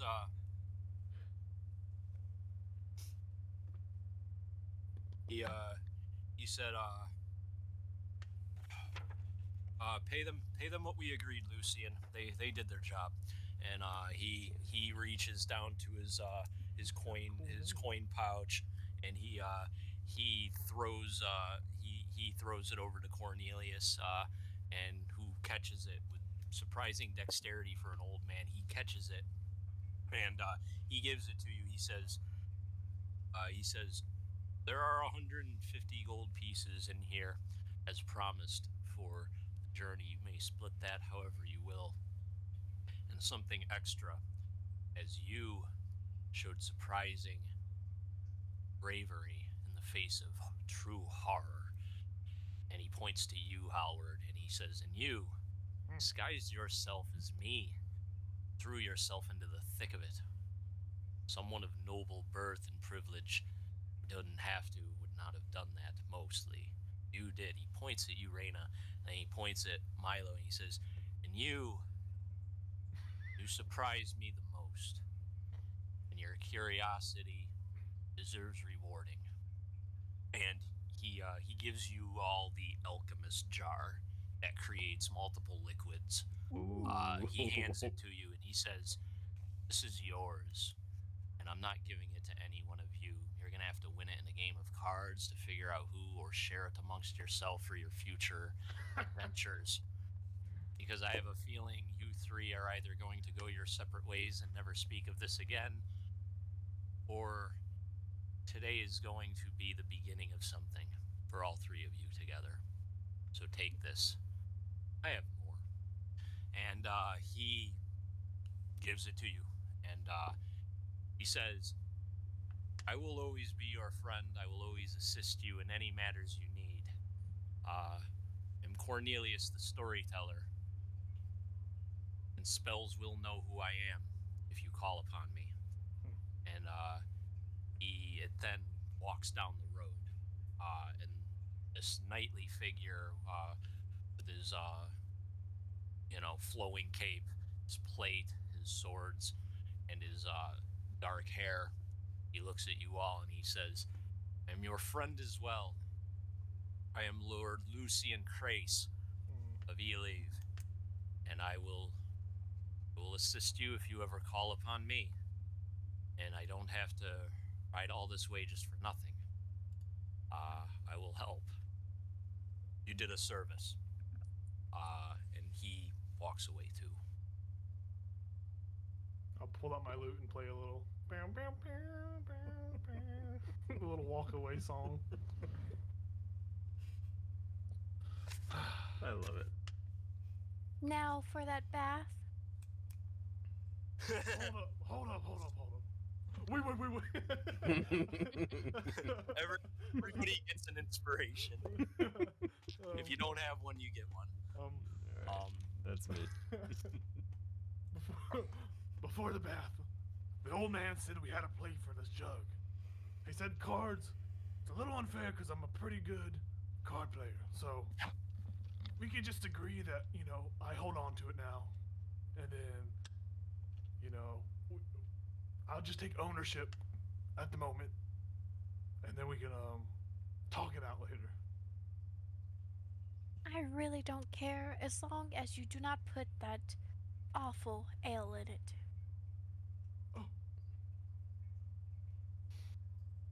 I just say, well, I mean, he did mention though. He made a good point. Like either we're going to go our separate ways, or it's the start of something. And what's that something? We led him to where he needed to be, and now what for us? Well, supposedly I'm supposed to be getting a bath, so that's probably one thing that's gonna happen tonight. I say we drink. There's no reason not to. Should Maybe I- we can even go to the windmill. You I- looked awesome. I really like to go talk to some merchants. Yeah, we can do that too. I'm gonna roll a 3-sided die. I need each of you to pick which number you are between 1 and 3. Call it out because I don't want to pick. 3. All right, Be 3, number 2. one. Oh, you're stuck with 1. You talked last. Randomness has been had, so I'm a roll. I rolled a 1. So, Howard, you hear Cornelius's voice in your head, Oh shit. and it says, "Thank you again and goodbye. Again, be safe, be careful. You may choose to say something else as a response if you wish. You feel some mental pull that you can, if you wish, answer him, if you wish." I'll say back to him. Yeah. Stay safe, old timer. Hopefully, Lord Lucian can do a better job than we can, and no one dies next time they attack you. Done. Feel that go through, but you don't hear back from him. Nobody else hears that. I probably should have taken you into the inner sanctum for that. That was the most appropriate. But you hear that in your head. You can share it with the party, or you can choose not to. But you do hear his voice in your head as he disappears from view on the road. I kind of just like, Well, we probably should stay safe so the old man doesn't have to worry about us when he gets down the road. That's original thought by me, by the way, but I just say, well, we have this jug, right? aye, It will produce drink, alcohol. right? We don't have to go to an inn for that. We can go wherever we want, and I suppose decide. Actually, you're supposed to have a bath, though. I mean, we could go to a river. You could bathe while we drink Yeah. from the jug. Yeah. Oh, what's that? Is that me? I think it might be Tom. Tom, is your microphone okay? What's up? Oh, there it goes. Your There's like a bunch of crazy static. your microphone was doing a Atari Oh, I apologize. sound Is it effect. still doing it? No, it's good now. No, you're good.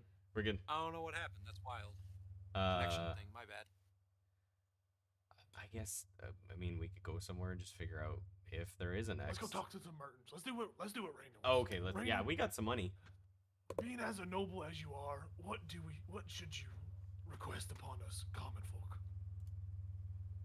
Hey, you don't have to treat me differently. I'm just fucking with you. because I'm a It's not nobleman. gonna change. It's just gonna be all pure Al. Pure- Okay. Purell, like hand sanitizer. What the hell is that? That's one of the druid ointments that you don't know Yeah. about because you're not from Fairwood. That's fucking hilarious. Purell, Elven moisturizing cream. Take 20 years off. Yeah, I mean, let's go shopping, I suppose. Oh, one more thing. Everybody put 500 experience points on your character sheets. Ooh. You completed a bit of a chapter, and a mission, which was getting the storyteller safely and with his life intact to this man. Heck That yeah. was a goal, and that was a possibility to fail based on how bad that combat went. It didn't go bad. You completed your mission and received payment, and to the best of your knowledge, he got down that road alive thanks to your actions. You gained 500 experience points for completing the saga. And that Nice. isn't from like last session when you said we get 500. No. That 500 was for defeating all of those guys who could have Okay. killed you. Cool. Nice. Right. This is an additional one because he made it. You got him to the town safely. The chapter's been concluded, and part of concluding chapters and getting part of your character's EXP isn't just killing the monsters. It's having successful interactions with people, learning about the world, and completing your goals and not failing. When you were crossing that bridge, it could have fallen apart. You could have fell in that chasm and died. You didn't. That man lived. He could have died on that bridge. He didn't. You didn't need to mimic him, and maybe they would have figured out who he was and where he was and got bolts in him in time. They didn't. So that's what that EXP represents. It's your garnered success that hasn't yielded any reward until now it does. Milo definitely wants to celebrate now. Wait, are we on foot? He's Like that we don't much have. closer to level 4. Yeah, we don't have a card anymore, right? We're on foot now. Oh yeah, correct. Fuck! Loki, I should have got my sword. yeah, he actually. Just kidding. Oh yeah, he would have asked Yeah, you yeah, yeah. politely to take the cart back to the stables. That was something in there. Yeah, I forgot to mention that. He would have asked you to please take the cart back to the stables before He rides off any with all the one of horses. you or all three of you. Yeah, because the horses belong to the militia. I forgot about that. Mm. Yeah. Well, let's take this stuff back, and then we can do whatever. We're free people. We can do whatever. I just say, I mean, can we fill the jug up on the way, or do we have to wait till we get to it? Yeah. Okay, yeah, let's do that. Here, take it. Wait, I'll give you I'll hold the jug above you, and then move my hand. I catch it, and I'm like, what were we supposed to say to it? Was there? I don't know. You say it in Dwarvish what you want. I don't have that. You guys have that. I'll hold it up to one of your give it back mouths. to me. Give it back to me. I can speak Dwarvish. Are you sure that's how this works? Yes, I remember quite well. Okay. What do y'all want? A better ale, really good ale. I don't know what that tastes like. Instead of making ale, I'm gonna make the high tier cider that we had at the Oh, that works too. the Bard Sunset. That's pretty good. But I'm gonna say the Dwarvish words for good cider, which is Ghibli Bibli or something. I don't know how Dwarves speak in this shit. Ghibli Bibli. Ghibli Bibli. Now you have to remember all these words. All right, so you say the cider. Yeah, Yeah. Ghibli Bibli. Whatever. It didn't need to be said in Dwarvish, I don't Oh. believe. Oh. Yeah, not the I cider. remember him saying ale in Dwarvish. He did in fact say ale in Dwarvish. That did happen. Okay. I think he said cider in common. Yeah, I whatever. I speak Dwarvish if it doesn't work, because I can speak Dwarvish. So I Right, guess y'all yeah. learned something about how. Yes. And then Yeah, he said, yep, the cider is in common. So you say it, and you pop the cork. what does this thing look like again? Is it just like a I'll show you singular what it like looks base with a pop top, or is it like spigots? I'll send you a picture. Sweet. We're just doing keg stands out of this. On the side of the river, as I'm butt naked in the water taking a bath. I'd be very easy to lift up for a keg stand, but I'd be ruined very quickly. True. Nix is like, Say catnip into the jar and see what happens. I didn't realize until I used all of my spell slots this turn or this day Mm-hmm. that my speak with animals is a whole separate, like it doesn't use a spell slot. It's just I can do it once a day. Yeah. So I can basically talk to my cat and hear it talk back to me once a day. So that's very exciting.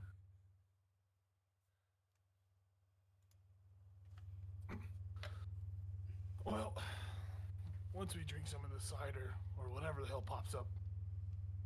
So I guess let's make a to-do list, or Here, I'm putting it in the casual image chat for you so you can see what it looks like.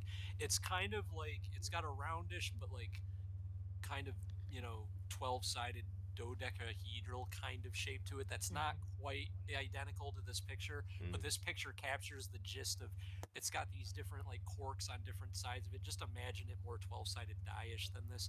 It's just, I can't Ooh. find one. like that. But that's what it looks like. It's not like the big ass keg and jug thing that's in the D&D manual. Mm-hmm. All these are different. Some of them might look like that. A lot of them might look like that in the D&D manual. But the one you have looks similar to this, but it's more 12-sided die-ish. But it's got the different colored corks and different jewel pieces that are the corks and the stoppers that fit perfectly. And they each have chains that pop them. They're not free falling. Okay. So yeah, you pop the cider, the one that when you say that, the one that loosens and comes out is more of a tannish, yellowish, fall color cork, or not even a cork. It's more of like a jewel of some kind, and it pops out, and you can pour it if you wish. Open your mouth, Milo. What? Do we not have cups? I'm gonna pour the liquid into. I don't have any cups on me. Like, kind of terrifying. I'll do it slowly, just like, droop, a single, whoop, drop. Yeah. I'm just like, that. oh, that's like that cider at the stuff you were hiding. Yeah. You weren't sharing it first. It's similar to that. It's not identical to that, but it's similar to that. Yeah. Pretty good. That's good. Raina? It's an acquired taste as to which you prefer, but they're both really good ciders. I'll kneel down so you can pour it into I don't my mouth. have to pour it into your mouth. I was just doing it for him. Oh. Because it's easy. I continue to kneel down. Okay, this is what we're doing. I love it. I kind of look around for a second, make sure no one's watching this interaction happen. And bloop, I give you a drop. And I'm gonna reach my hand up like, help me. Oh, nice. Oh my back. Okay. So do you guys take the cart Yes. towards the inn and where there's a stable there? Yeah, I feel that'd be like a passive, like this is probably like a passive thing we did like on the way. Okay. After this wraps up. So as you get ready to leave and you get all your stuff together and you do it, the stable boy says, "Hey, this looks somewhat important and it was left behind. I'm not gonna take it. It's clearly one of your guys'. You look all nobly fancy dressed, and you are clearly, someone I don't want to piss off. And I like your cat, so I don't want to be dishonest to you either. So here, this is yours. It was in the back." And he hands you like a folded up bit parchment, and you see on the inside it looks like there's coloring of some kind on it, and he gives it to you. And you can investigate it if you want, but he goes back to the cart manor as you guys leave. So you passively deal. He gives it to one of you, whoever reaches for it first. Either anyone. I'll take it. Yeah. And okay. Yeah, he's not giving it to any one of you. He didn't want to piss off any of you, and he couldn't help but give it back to you. I was too distracted. He said that. He feels it's yours. He don't know about the storyteller being back there with his books and shit. So to him that's yours. Yeah. So he didn't want to upset you. I will. Yeah, if someone looks at it, I will let you know what you see on it. Yeah, I'll, like, as we're walking towards the bazaar, I'll just open it up and take a look at it. This is what you see. It's a map. They killed you Yeah. Yep, you are dead. Roll a new character. Fuck that old man. He left us with his baggage.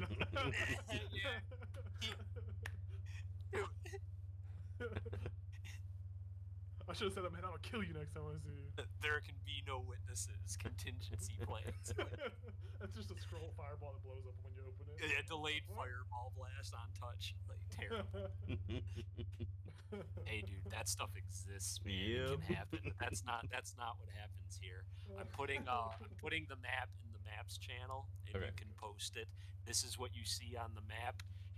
It looks like a mostly done, but not entirely completed map with the coloring and everything. Exotic inks went into the making of this map, clearly.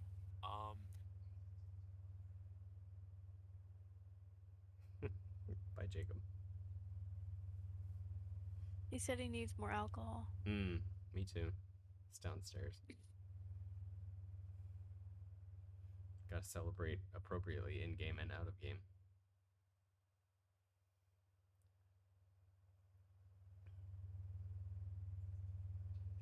Shit.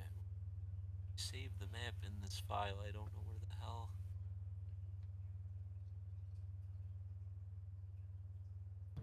I'm back.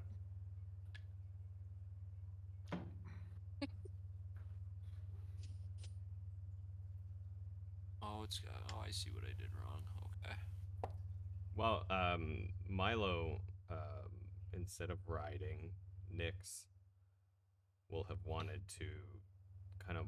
He's so used to, like, more recently walking or riding on top of Nyx, he'll actually walk beside Nyx and just give her a break and feel more like a part of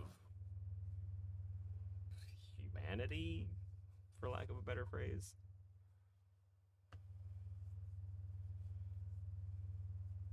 So the map isn't completed.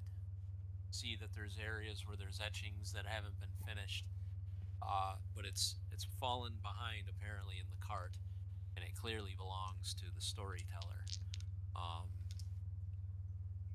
And you see that map. Nice. Yeah, I will just kind of pass it along to them after I take a pretty good look at it. I'm like, oh, I think that's where I'm from. And I just kind of point it and like pass it along. I'm like, that makes sense. That's big. I'm just like, that's real Looks big. like a map. I mean, yeah, it looks like a Take map. a look at it. What I know more of outside of EFL. You can make a history check if you want. It's not necessarily going to be an extremely difficult one. Raina can too. Milo has probably pieced it mostly together himself, even though he doesn't know what any of these places are. Yeah, 13. 19. Okay. Yeah, you both believe that this is a map, a large scale map of your world, of the giant landmass that you all live on. And it shows, it's depicting in different inks various terrains that exist. From you see the great forests of the wood elves. You see Daligal, the Elder Mountain, the greatest stronghold of the dwarves. It would be essentially the Erebor of this world, essentially. Erebor of Tolkien, that infamous dwarf kingdom from The Hobbit. That is essentially a lot like what Daligal would represent in this world. It's a very famous dwarf place. The northern tundras and the wildlands, where it's all blizzard and snowland and hostile environment and barbaric tribes that thrive in that land somehow.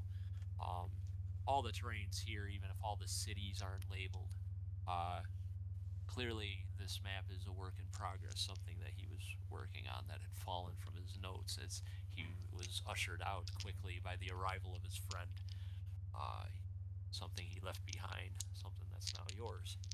So anyone can mark down the world map, the unfinished world map, on their character sheet. It's an object that you have and that you can look at any time. I mean, I don't really need. I think Milo might want this, right, Raina? I mean, he is a little new to being outside of wherever you come from.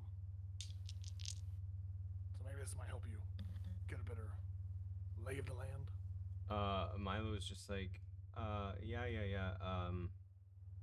No, I got it. No, I got it. Okay. It's good. Oh, okay. Yeah. Do you want to hold on to the jug too? I know he gave it to us, but Yeah, that I can't really commit to memory. Oh, That so actually, yeah. No, I'll take that, absolutely. Oh, you really want that, but you don't want the map that we just gave you. Well, I don't need it. It's all up here now. Ain't no fucking way. No, it's all up here.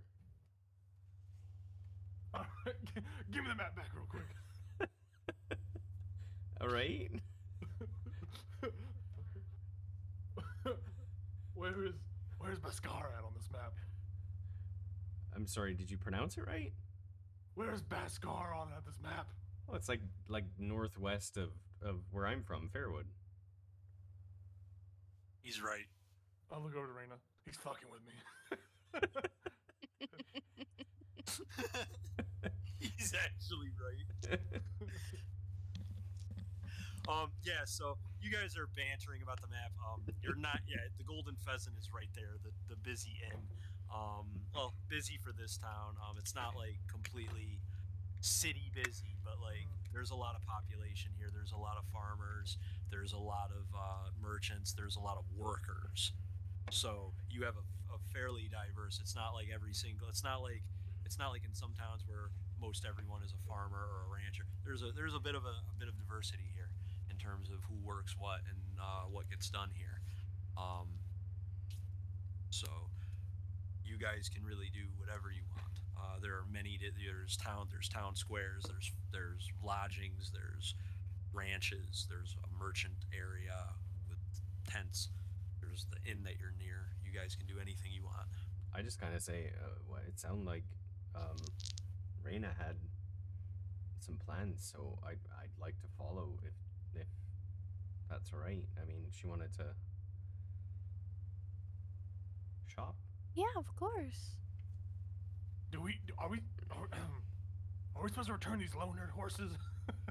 Or was that part of the? Was that You part already of the, you already did that. Yeah, Okay, that was I part of it. brought Yeah. to make sure. Because you passively said you took care of it. You would have told Okay. the stable boy, these are the watchman, the watch captain's Okay. horses. He's coming for them. That's passively. Yeah, we're on You did foot that. now. All right.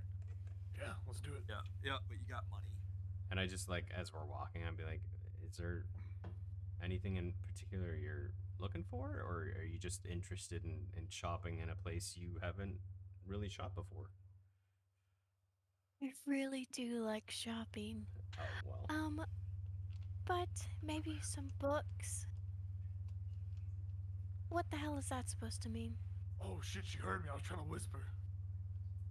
I didn't hear it. You What just seem happened? like a material person.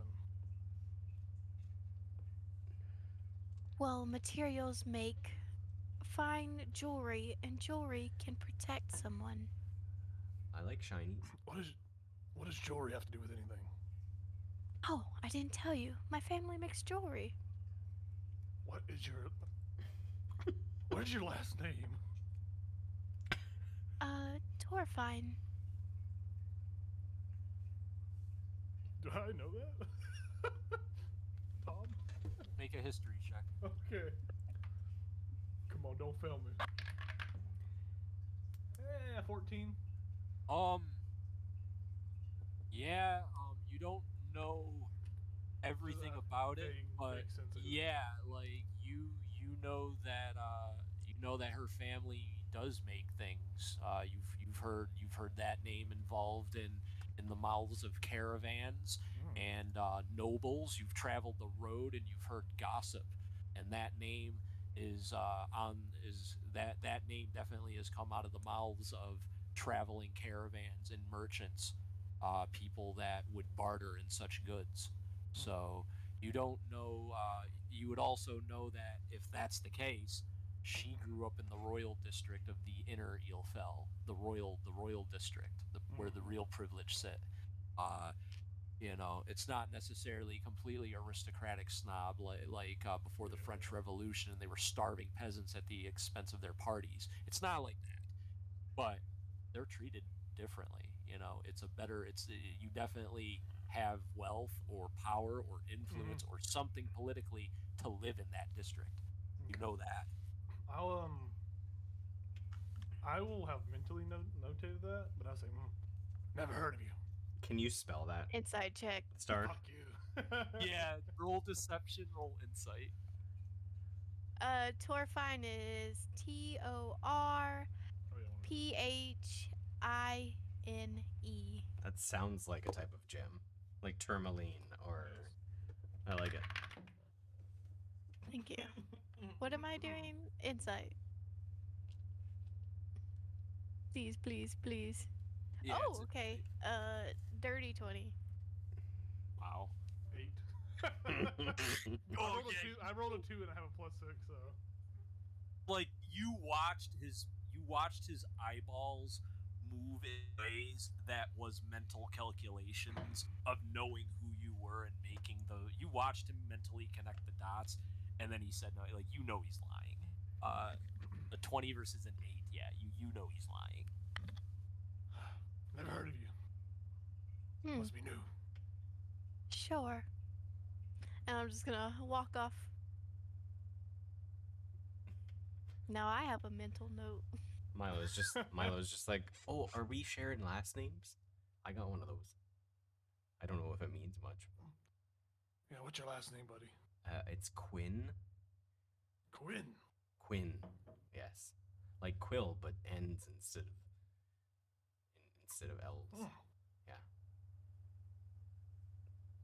Well, I guess if we're gonna bond over last names and all that good stuff, my last name is Van Riel. Is that VANRIEL. is that Dutch? Is that from the Dutch part of this? No. Oh. Can you spell it again? VANRIEL. Van Riel. Cool. Howard Van Riel. Sorry, I called you Hal earlier. Do you mind being called Hal, or? You can call me whatever the fuck you want. It doesn't bug me. Oh, you know what? I think you actually said that in the bar. Yeah, when you're drinking at the bar. Yeah. Yeah. You So you said can call me Barkeep. something like Howard. you could call me Al. So like it's like a song. There's a song that sounds like that, right? There is. Yeah. Like I know it. Like it's like Simon and Garfunkel, I think. I've never heard of those bars. Oh. It's a song that my mom used to sing. Oh, what's it? Pull out your little flute, or whatever your pan flute. You guys went Keep to the saying- Golden Pheasant, right? Yeah, that's where I we're think we were heading. like, Oh no, we're going to I don't know, the are we checking in or are we going to the bazaar? we're going to the bazaar. That's where we were going. So Oh, that's yeah, okay, so we that's could what you shop. said. Yeah. Okay, so yeah, that's right. You're This- going to the bazaar. Yeah, this was on the way, and we're Oh. just bullshitting on the way. Right. So no, Yeah. I know that. I know that, but like, right, I didn't know if you had walked into the Golden Pheasant Oh, or not. no, I was yeah. trying to figure out where that's right. You went to the bazaar because you have money and you wanted to shop. That's what Raina wanted, and that's what got the talk happen. Yeah. Okay. This area is tented. Yeah, that's right. I lost track of where we were going, to be honest. So yeah, there's a tent area where merchants have gotten their stalls and their wares and their goods. It's where some blacksmith boys that work the forge come here on. It's my favorite where the boy night on band. The forge.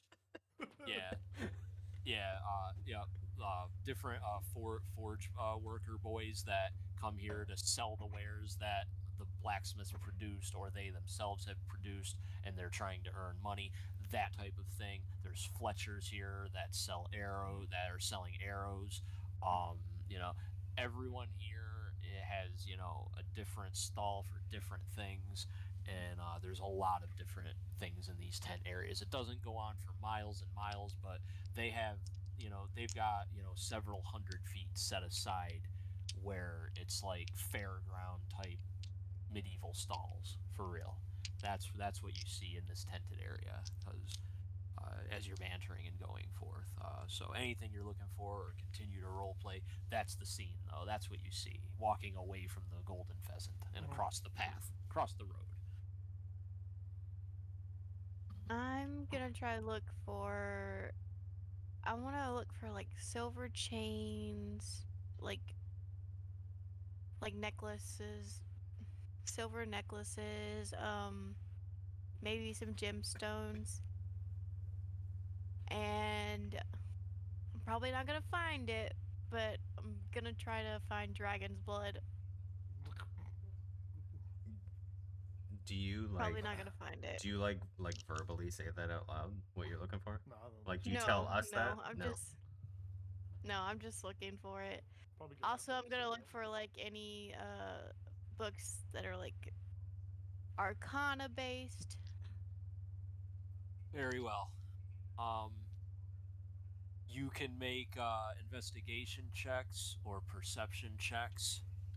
Um, um, I'm not going to give you disadvantage because you're in a new town because your background heavily deals with this stuff. So the fact that you've never been here before, you don't really know anyone, that would be like sort of disadvantage. But like you're a noble, you know what you're doing. So just have it be a base roll. But if it comes to working with merchants, you're probably going to get a little bit of an advantage because you know how to talk to them. But looking for these things is just a normal roll. 22. Wow. Have Which a one? plus 6. Investigation. Investigation. Okay, so Okay. before you say anything, Tom, can I just say that Milo will be like, this is like he really wants to watch how like shopping at a bazaar works. So I'm assuming I would have to Okay. roll like a Yeah. perception on like just trying to figure out like what she's shopping for, like what someone Sh- who's like nobility Sure. would shop for in a small bazaar like this. Sure. Yeah. Yeah. You can make a perception check if Okay. you want. See how well you're paying attention and see if you can't like glean advantages from it here and there in the future. 15. Okay. So you pay very close attention. So now, you so your investigation check, Reina. So you're looking for gold chains, and you're looking for dragon's blood, and you're looking for books that are going to help. You're just looking for a lot of things at once. So this is what you see. Walk in, and immediately glint of silver, gold, and copper jewelry that actually looks legit. It's not that fake shit that the swindlers peddle at places. You detect right off the bat there's people here selling jewelry chains by probably anywhere between 20 to 30 gold. Some of these chains are good. There's some merchants here that actually have money in chains. Right off the bat, that's taken care of. There's a few book salesmen here in the back. Probably tough to say based on that. The dragon's blood, that is a bit of an alchemical ingredient. You see an apothecary in the back that is very aged. They have a cauldron set up and they're brewing things as we speak. If there's anybody in this bazaar that is gonna know about potion elixirs and that type of shit, it's probably that old woman in the back that's probably been an apothecary for 3 times your length of life. As a human, not your length of life, but like as an elf, you're more young. Like in elf years, you represent like a younger woman. So this woman's probably been doing this for probably like 50, 60 years based on her age. Okay. So that's your options. You might have a lead on alchemical ingredients. The chains right off the bat, you're good. And you see her immediately noticing things, Milo. You see like her looking there, and you kind of look where she looks, and you see the chains. You can't really see the old woman in the cauldron in the back though, but immediately you notice like she sees the glint of the chains, and like she's looking towards like books in the back, and you're following her eye. So apparently it's a lot of just looking for the eye candy immediately. Like find the shinies, walk in, find what you're looking for. You don't even have to talk to someone, just if you know what you're looking for. So that's what you see. Just don't even have to just be inquisitive or not. Yeah, be observant. That's step one, and that's the scene. Go ahead, you guys. Well, I was gonna say before like she even does anything while we're walking towards wherever she walks towards, I will just say, so as someone who comes from a like a jewelry a gem background, what's your favorite gem? I mean, you must have like seen them all, right? Goodness. Well, let me remember my gems. Uncut jam. I mean, what's your favorite color? And that's probably your favorite gem, right?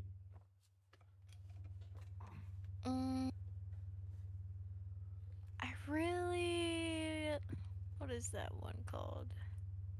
What are the blue ones called? Sapphires. Sapphires, yeah. Uh, shut up. Uh, I really like sapphires.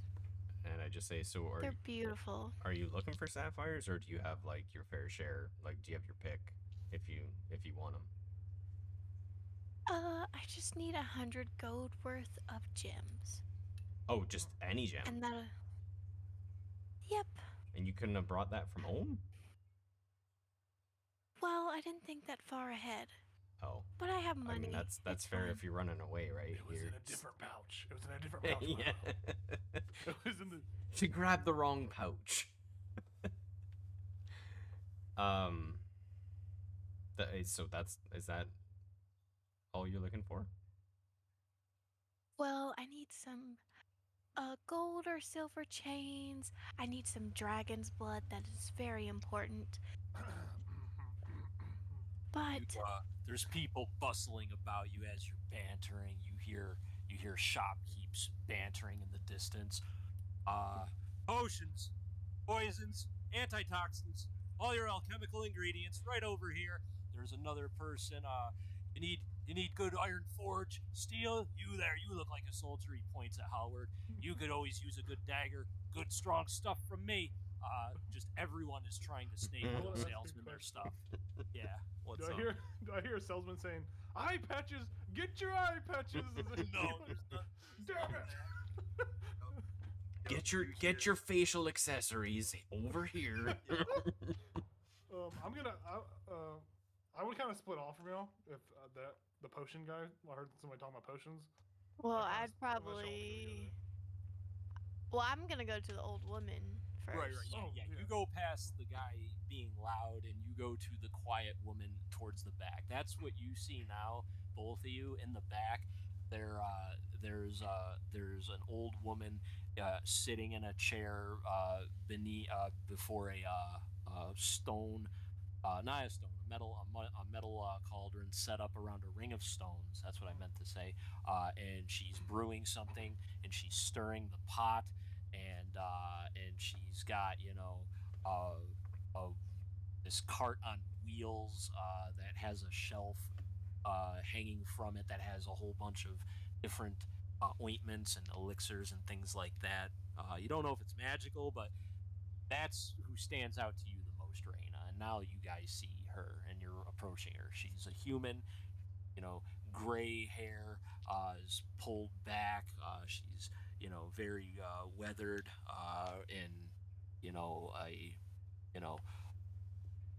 in a not a silk tunic, but like more of like more of a peasant cotton tunic with silks, more not ruined, but more aged silks. She apparently has made money. She has old silks, but wealthy silks. That's what you see. Star, And Star, she's stirring this pot.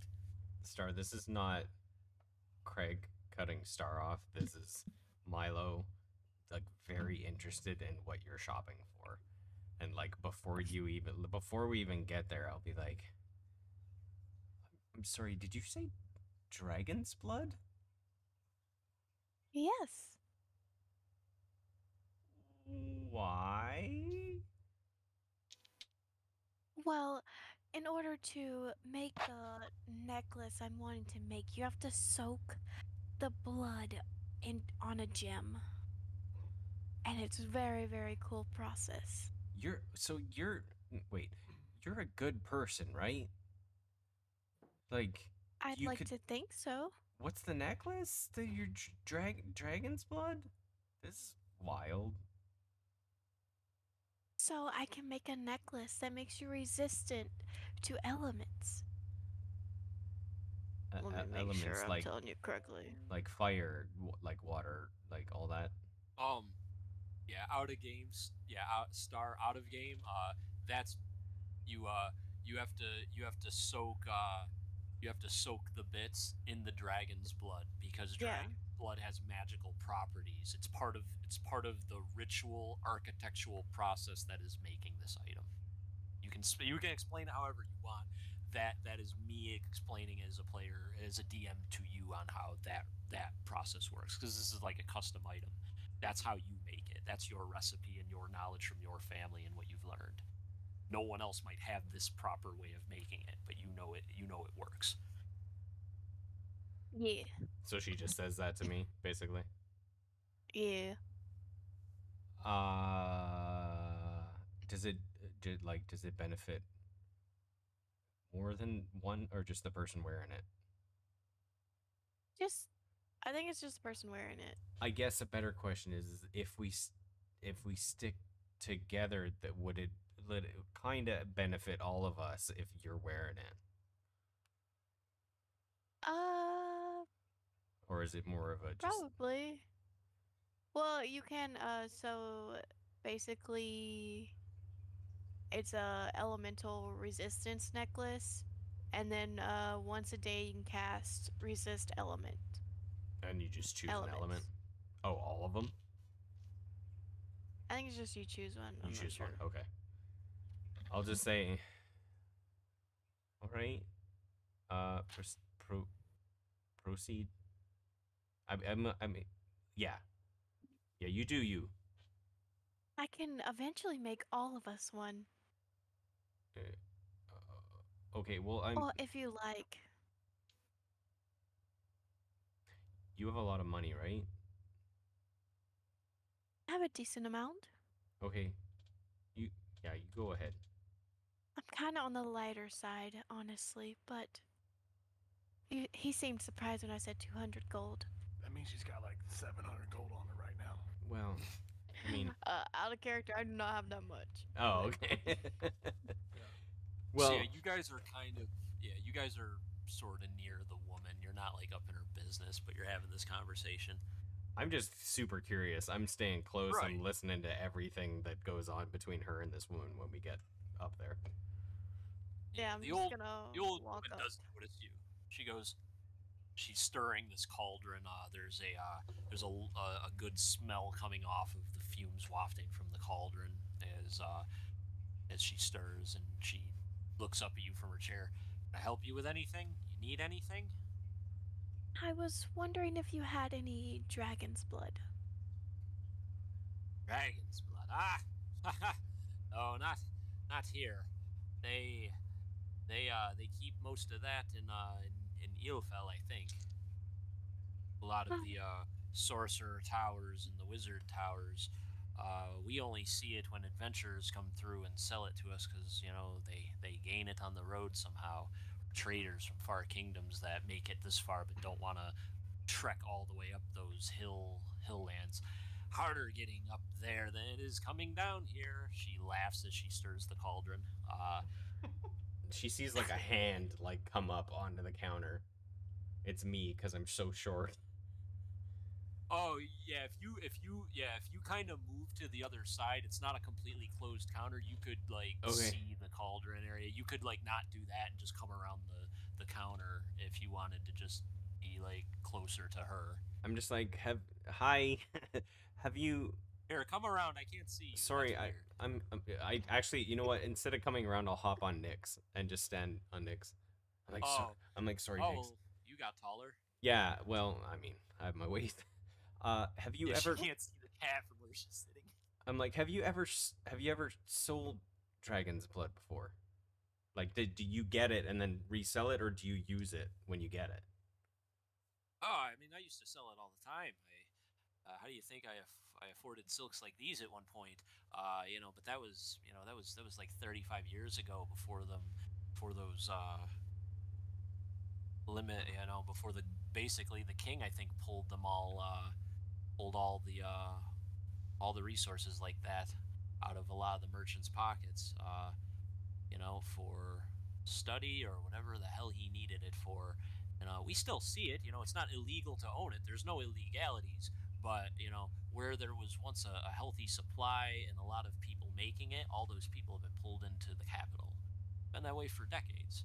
I mean, it's got to be pretty rare, right? Are there a lot of dragons to get blood from? Oh, you see them flying around here? It'd be a hell of a life if they were. No, but adventurers still exist. They go into the mountains. They travel in the deep forests looking for trouble, and they find dragons sometime, maybe. That's what the stories say. And they find tombs and they find crypts and they dig it up and they find troves of the stuff, buried from forgotten ages. That's where a lot of it comes from. I just kind At of least look. my understanding. I kind of look to the left and right of me at my fellow adventurers, and I say, "So if we were to find a dragon and extract some blood, how much? You'd be rich. Well, I mean, how much? How much would you pay us? We're here, right? Well, it would depend on the amount. I mean, a vial, a regular. Let me let me look up to see how out of game. I want to see how much that like normal pricing is for that. Sure. I'd have to look that up, and then I will give you like some feedback for sure. Yeah. Because she would be interested in it.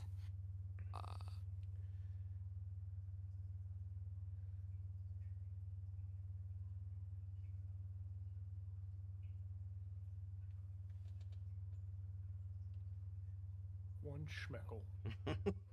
I love schmeckle. I should probably really look for like books though, and ink and paper. Night bitches.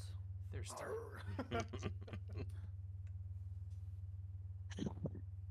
And I only know this because of Critical Role and Liam You're a wizard, with right? Caleb. Yeah. You're a wizard. Yeah, that's wild how wizard spells work. Yeah, it was like every episode or every second episode, he's like, "Well, I need to buy some paper." Like 100 And gold he would worth. spend all his Yep. money on it. I'm like, ugh. So if you have if a spell requires a material cost, how does that work? Like, is it if you have a spell focus, it doesn't? If you have a spell focus, the only time that you actually have to like shell out like gold and stuff is if it has a gold cost.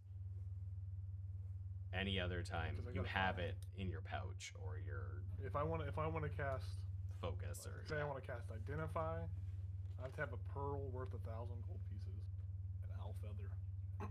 a pearl worth 1,000 gold. 100 Oh, 100 gold pieces. 100 gold I was pieces. like, that's an expensive pearl. Yeah, I think you'd actually have to have the pearl, from what I understand. Start looking for pearls. Yeah, you'd have to spend the 100 gold. Yeah. Sorry, I didn't mean to sidetrack us this much. No, I was looking something up because I was getting different answers for Oh. different things, and there's items that are like involved with tinkering with dragon's blood and it being sold as an item that gives you all sorts of buffs, and that's not like that's a magic item in itself that you need dragon's blood for as well as other things. So I was trying to look up base prices of it just to get a ballpark, and I think I have an answer. Okay. I'm just kind of like waiting and like looking around. Like this is all super fascinating. She's like, I mean, if it's one of them tincture bottles, or whatever they call them little small elixir vials, they'd go for even just a small vial of it would be, the 35 gold, which is a lot for just a simple bout. But if you killed a whole dragon and siphoned enough blood to fill, a water skin that would fill 12 vials, you're talking a lot more money. You're talking hundreds and hundreds of gold. If you've got one of the flasks that fills 7 vials, if you had that, I'd give you 250 for that. If you had a flask-sized bottle of dragon blood, I'd pay you that right now, and that'd be most of my money. But if it was just a small vial, I'd be happy to take it off your hands for a much less price. Depends on how much you have, if you had it. I just say to her, that's good to know. I'm new to all this. I mean, adventuring sounds very exciting. I don't Dragon's blood isn't the rarest thing. It's just not it's not common. You know, right. you gotta know where to look for it, or you gotta kill a dragon, and then that's where all the blood comes from. I just laugh. I'm like, I certainly don't plan on doing that, but I mean, if it happens, maybe we'll come back to you. I mean, you seem kind. You seem Oh, I would appreciate it. Appreciate it a lot. and I turn to Raina. I'm like, I'm sorry. This is you keep doing what you were doing. I apologize. Quite alright. I wasn't expecting to find dragon's blood, but I thought I'd ask. You can find it, just Yulfell. You just can't buy it from me. I don't really want to go there, so. I hear you.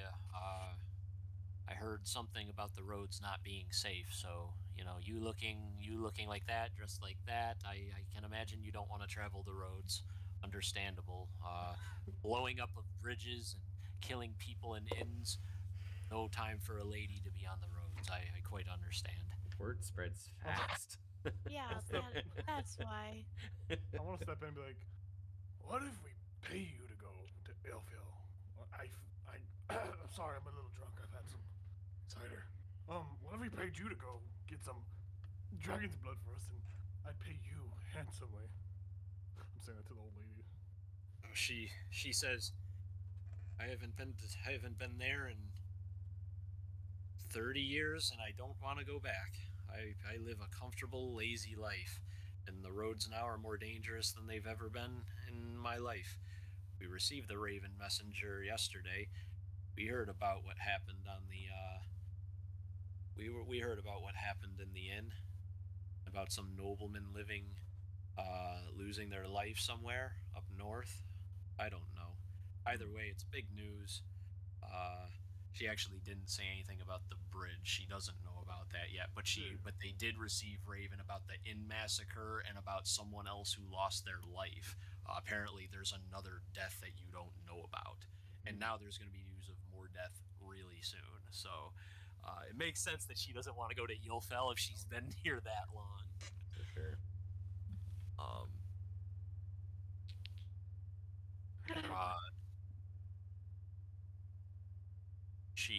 She says, "Is there anything else though you're looking for?" I mean, Anything you guys need? do we want like? I mean, I can help An y'all eye patch. if I can help you all if if you're hurt. But I mean, should we like? Do we have elixirs to help boost our spirits, our health? Is there any need? Do you have any healing potions? Yeah, that. Oh, The words. healing potions. Why didn't you say so? Of course, I've got all sorts of magical tonics to help with that. She perks right up at the sound of that. She goes, "How big of an ouch are we talking about? I've got ones for more grievous of wounds. I've got basic tonics if it's not too bad.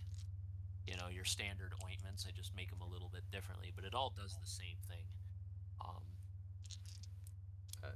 I would imagine the standard size for now, right? Yeah, I think those are. What are they? 25. Yeah, I always forget because the pricing on them always is different in the different variations of D&D. Yeah, it sure 5e, does 5e differ. potions of healing are pretty cheap. Yeah. Yeah. Yeah, I thought it was 50. Yeah, so you can get them at basically book value. If you want the greater one, it's a little more expensive. Actually no, the graders are going for 100 too. Okay. So yeah, she's got potions of healing, and then she's got greater potions of healing. She's got multiples of each. It really just depends on how much you want to buy. But the potions of healing are 50. Um, Now, Reyna, you can choose to make either a based on how you carry yourself as a noble. She might be more inclined to sell to you at a little bit of a discount if you wanted to appeal to that. You might be able to do that based on how you like carry yourself with her. I like that. Okay. So yeah, if you want to make a persuasion or a performance check, and I am going to allow advantage because you are a noble of a merchant family, and just how you speak naturally in your character, you're not trying to offend her, and you're trying to appeal to her as a merchant would. So you just have this edge that no one else does in this situation. Well, I wrote 213, so 16. Okay.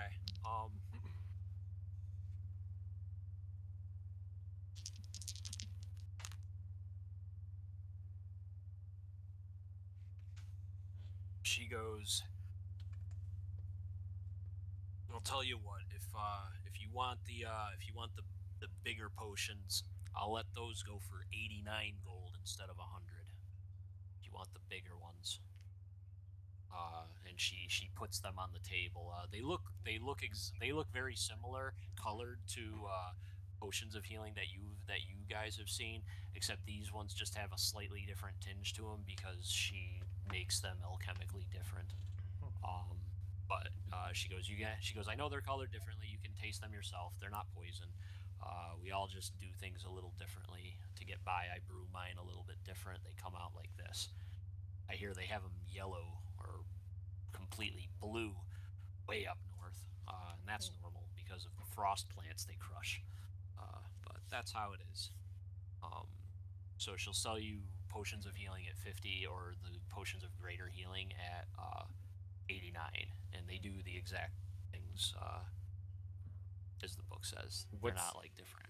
What do they each do? I don't remember what a regular and a greater does.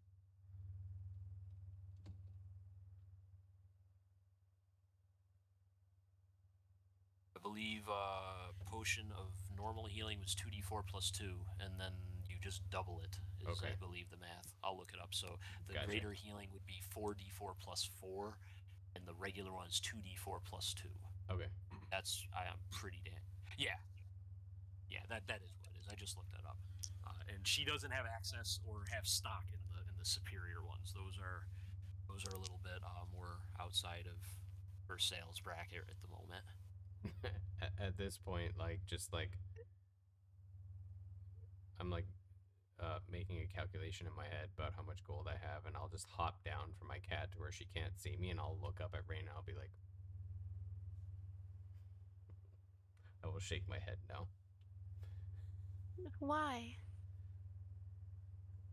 I'm just like, why what? Just say why. Who are you talking to? Because out of game, because I can heal. Oh. That's a good reason. And we don't have a ton of gold right now. Do you have any poisons or anti-venoms by chance? Old timer. She does. Yeah, no, sorry, my mic was muted for a second because I was coughing. No, she does have antitoxins. She's got 4 antitoxins for sale, and she wants to get rid of them. She's letting them go at 35 a pop, which is a little bit lower than textbook value. I'll take 2 of those. So 70 gold worth. Yes. Okay, she does the business with you right there. And a kiss on the cheek. Oh. I don't think so.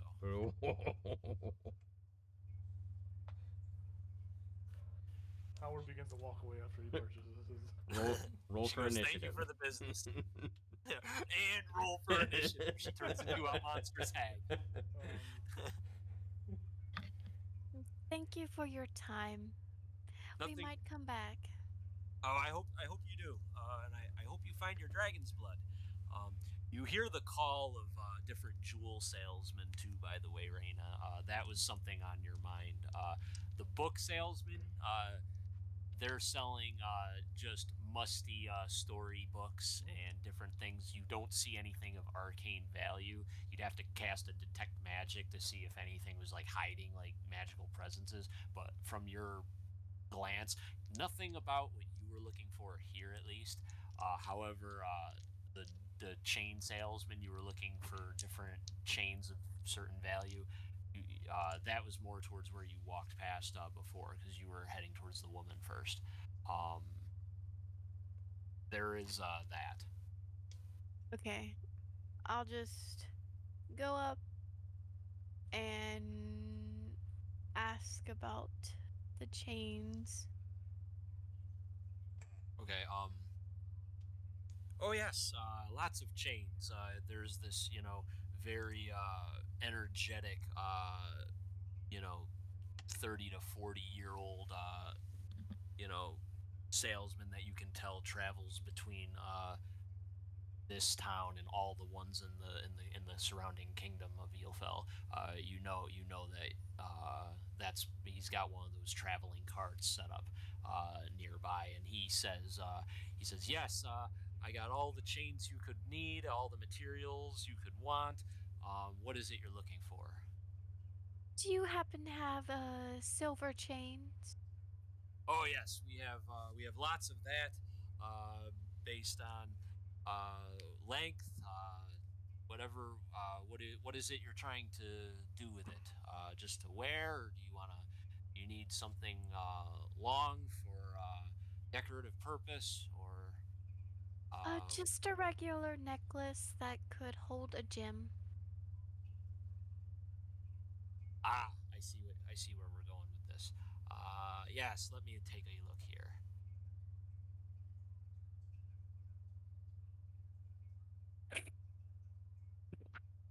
He uh, he pulls a very fine looking silver chain, and he's got a smaller one, and he's got a larger one that looks like it could fit upwards of even like a larger humanoid per se, if needed. There's the smaller chain and there's the larger one, and he says, I got one like this. I got one like this. At least in silver for what it is I think you're looking for. Smaller one would be 5 gold.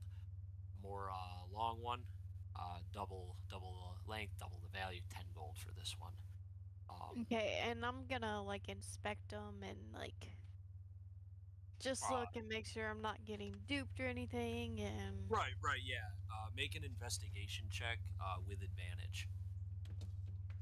You're skilled at your family background is good at looking for this type of thing, at least in these parts.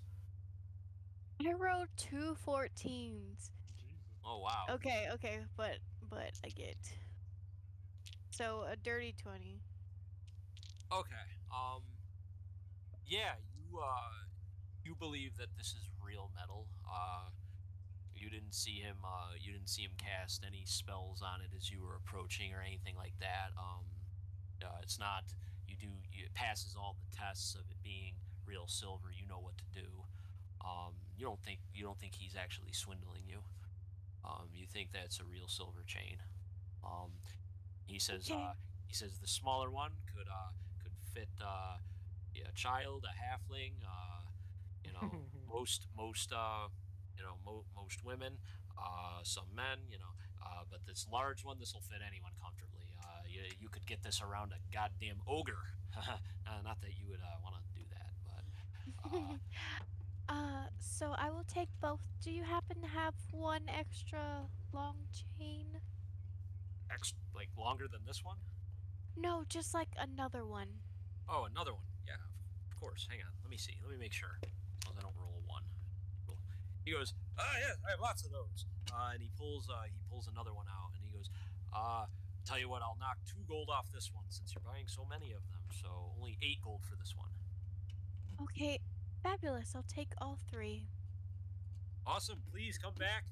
I'll be here tomorrow too, in case you need more chains. Lots more chains. Any chains for you two? Anything? We've got copper bands and bangles. I've got gold in case you want that too. Anything else? He's very pushy for sales. I'm gonna hop up on Nyx again to look over the counter. I'd be like, so. Oh, you have a cat, and he starts petting the cat. No, don't. No, you gotta. Come on. Sorry. I haven't seen one. I haven't seen a cat this big. It's the biggest cat I've ever seen Fuck in this my life. guy, we're killing him. Roll initiatives. Right? Yes, The cat's it's a large cat, and you have to ask permission, right? Like, you can't just. Sorry. I'm not. You're right. I'm not as good with manners as I am at selling chains. I apologize. And I just. It is a very beautiful creature. That was my intention here. Thank you. I will relay the message. She does not understand you. So you see around my neck, bird skull, teeth, weird, right? I haven't really seen anybody else wearing it. If I put. Oh no, you're one of them druids or woodland folk. Like it. Oh. Yeah. You know what? You're not a druid. Doesn't matter. No, I just. So if I put all this on like something fancy, like one of them gold chains, would it affect the effectiveness of it? I mean, yes. Oh, never Yes, mind. Bye, people's- and I just hop down before he even like goes into detail. Yeah, he tries to, and he's very taken aback. He's like, "Oh, well, okay. Maybe he wants to keep it tribal. I respect the lad." Yeah. I'll walk up to him and be like, "You got a golden eye patch?" Oh my gosh. I love it. I don't have an eye patch made of gold, but Well, you I lost have this a, customer. I have a chain. I have a chain that you can find a gold. If you find a patch, you can attach it to a fine gold chain link that can go around your head. I have one of those. 15 much? gold. 15 gold. 15 gold. It's fine gold. It's finely crafted gold Why for is it it so to be fine? delicate. Why is it so fine? Elven made. They're delicate. I don't know. I'm a man. I could never do what they do with gold. I'm terrible Where at did you it. get these from? Different merchants. These silver are just human forged locally. So you're a middleman. But this gold one, this gold fine one, look at this. This was elven made. If you're gonna have it wrapped around your head, a gold chain attached to a gold leaf on your eye, you want delicate metal that isn't gonna hurt your scalp, hurt your hair, hurt your nose, anything like that. And this delicate golden chain, you could wear it all day and sweat won't even bother you. It won't. 15 gold. No one else wants it. I'll look over to Rena.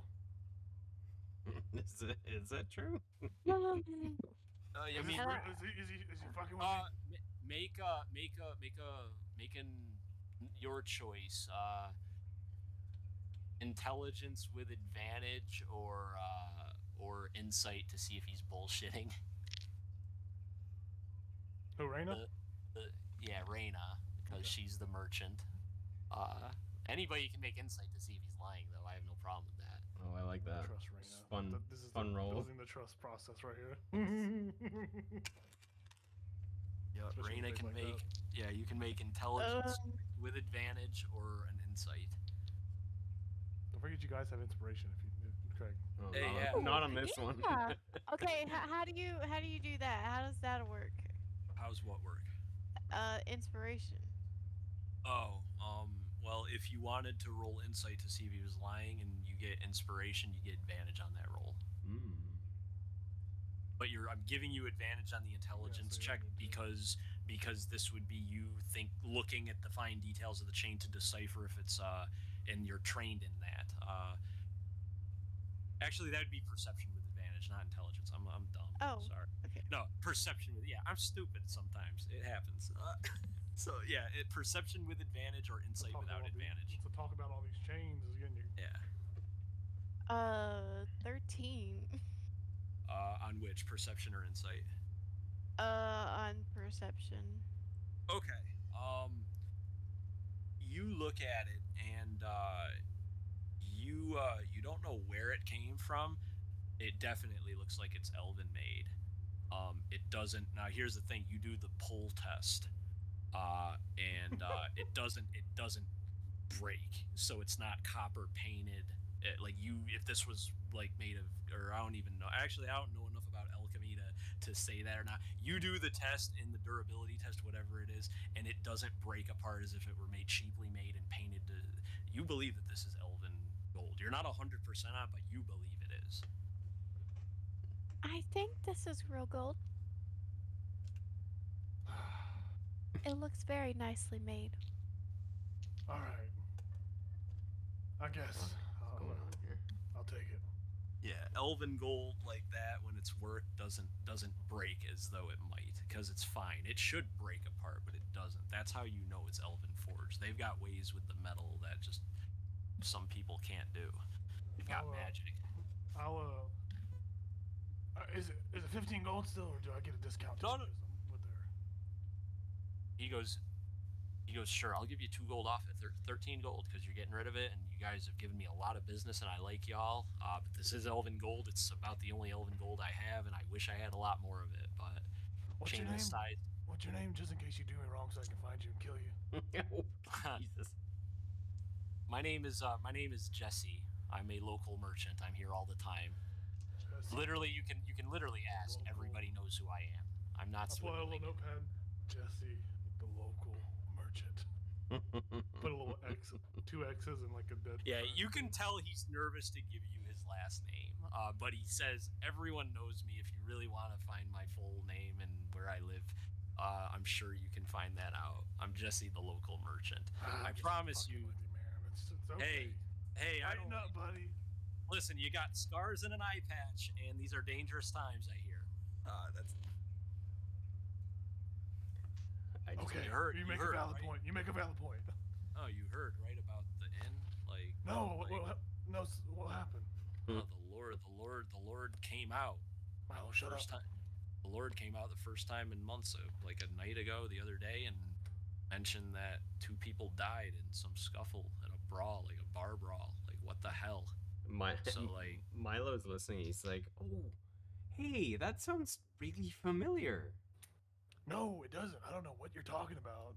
Oh, yeah, you probably heard the gossip on the road. Look at him; he walks around a lot. Like, no, you missed like the news. I'm surprised. we were at an Milo. inn where what? Milo. What? Milo. What?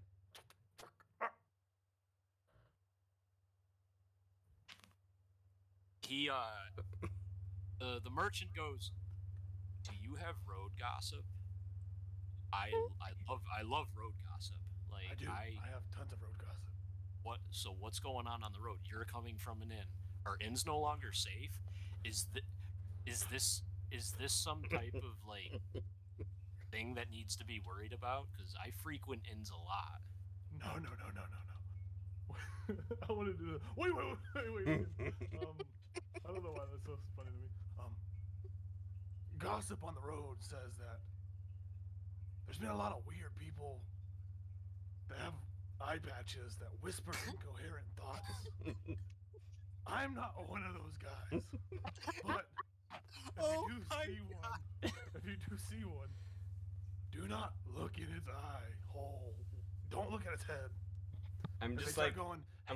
I'm like tapping him on the shoulder. I'm like, "Hal, you're doing that right now, though. This sounds weird and incoherent. You're whispering weird." I'm giving the man an example of what to watch out for.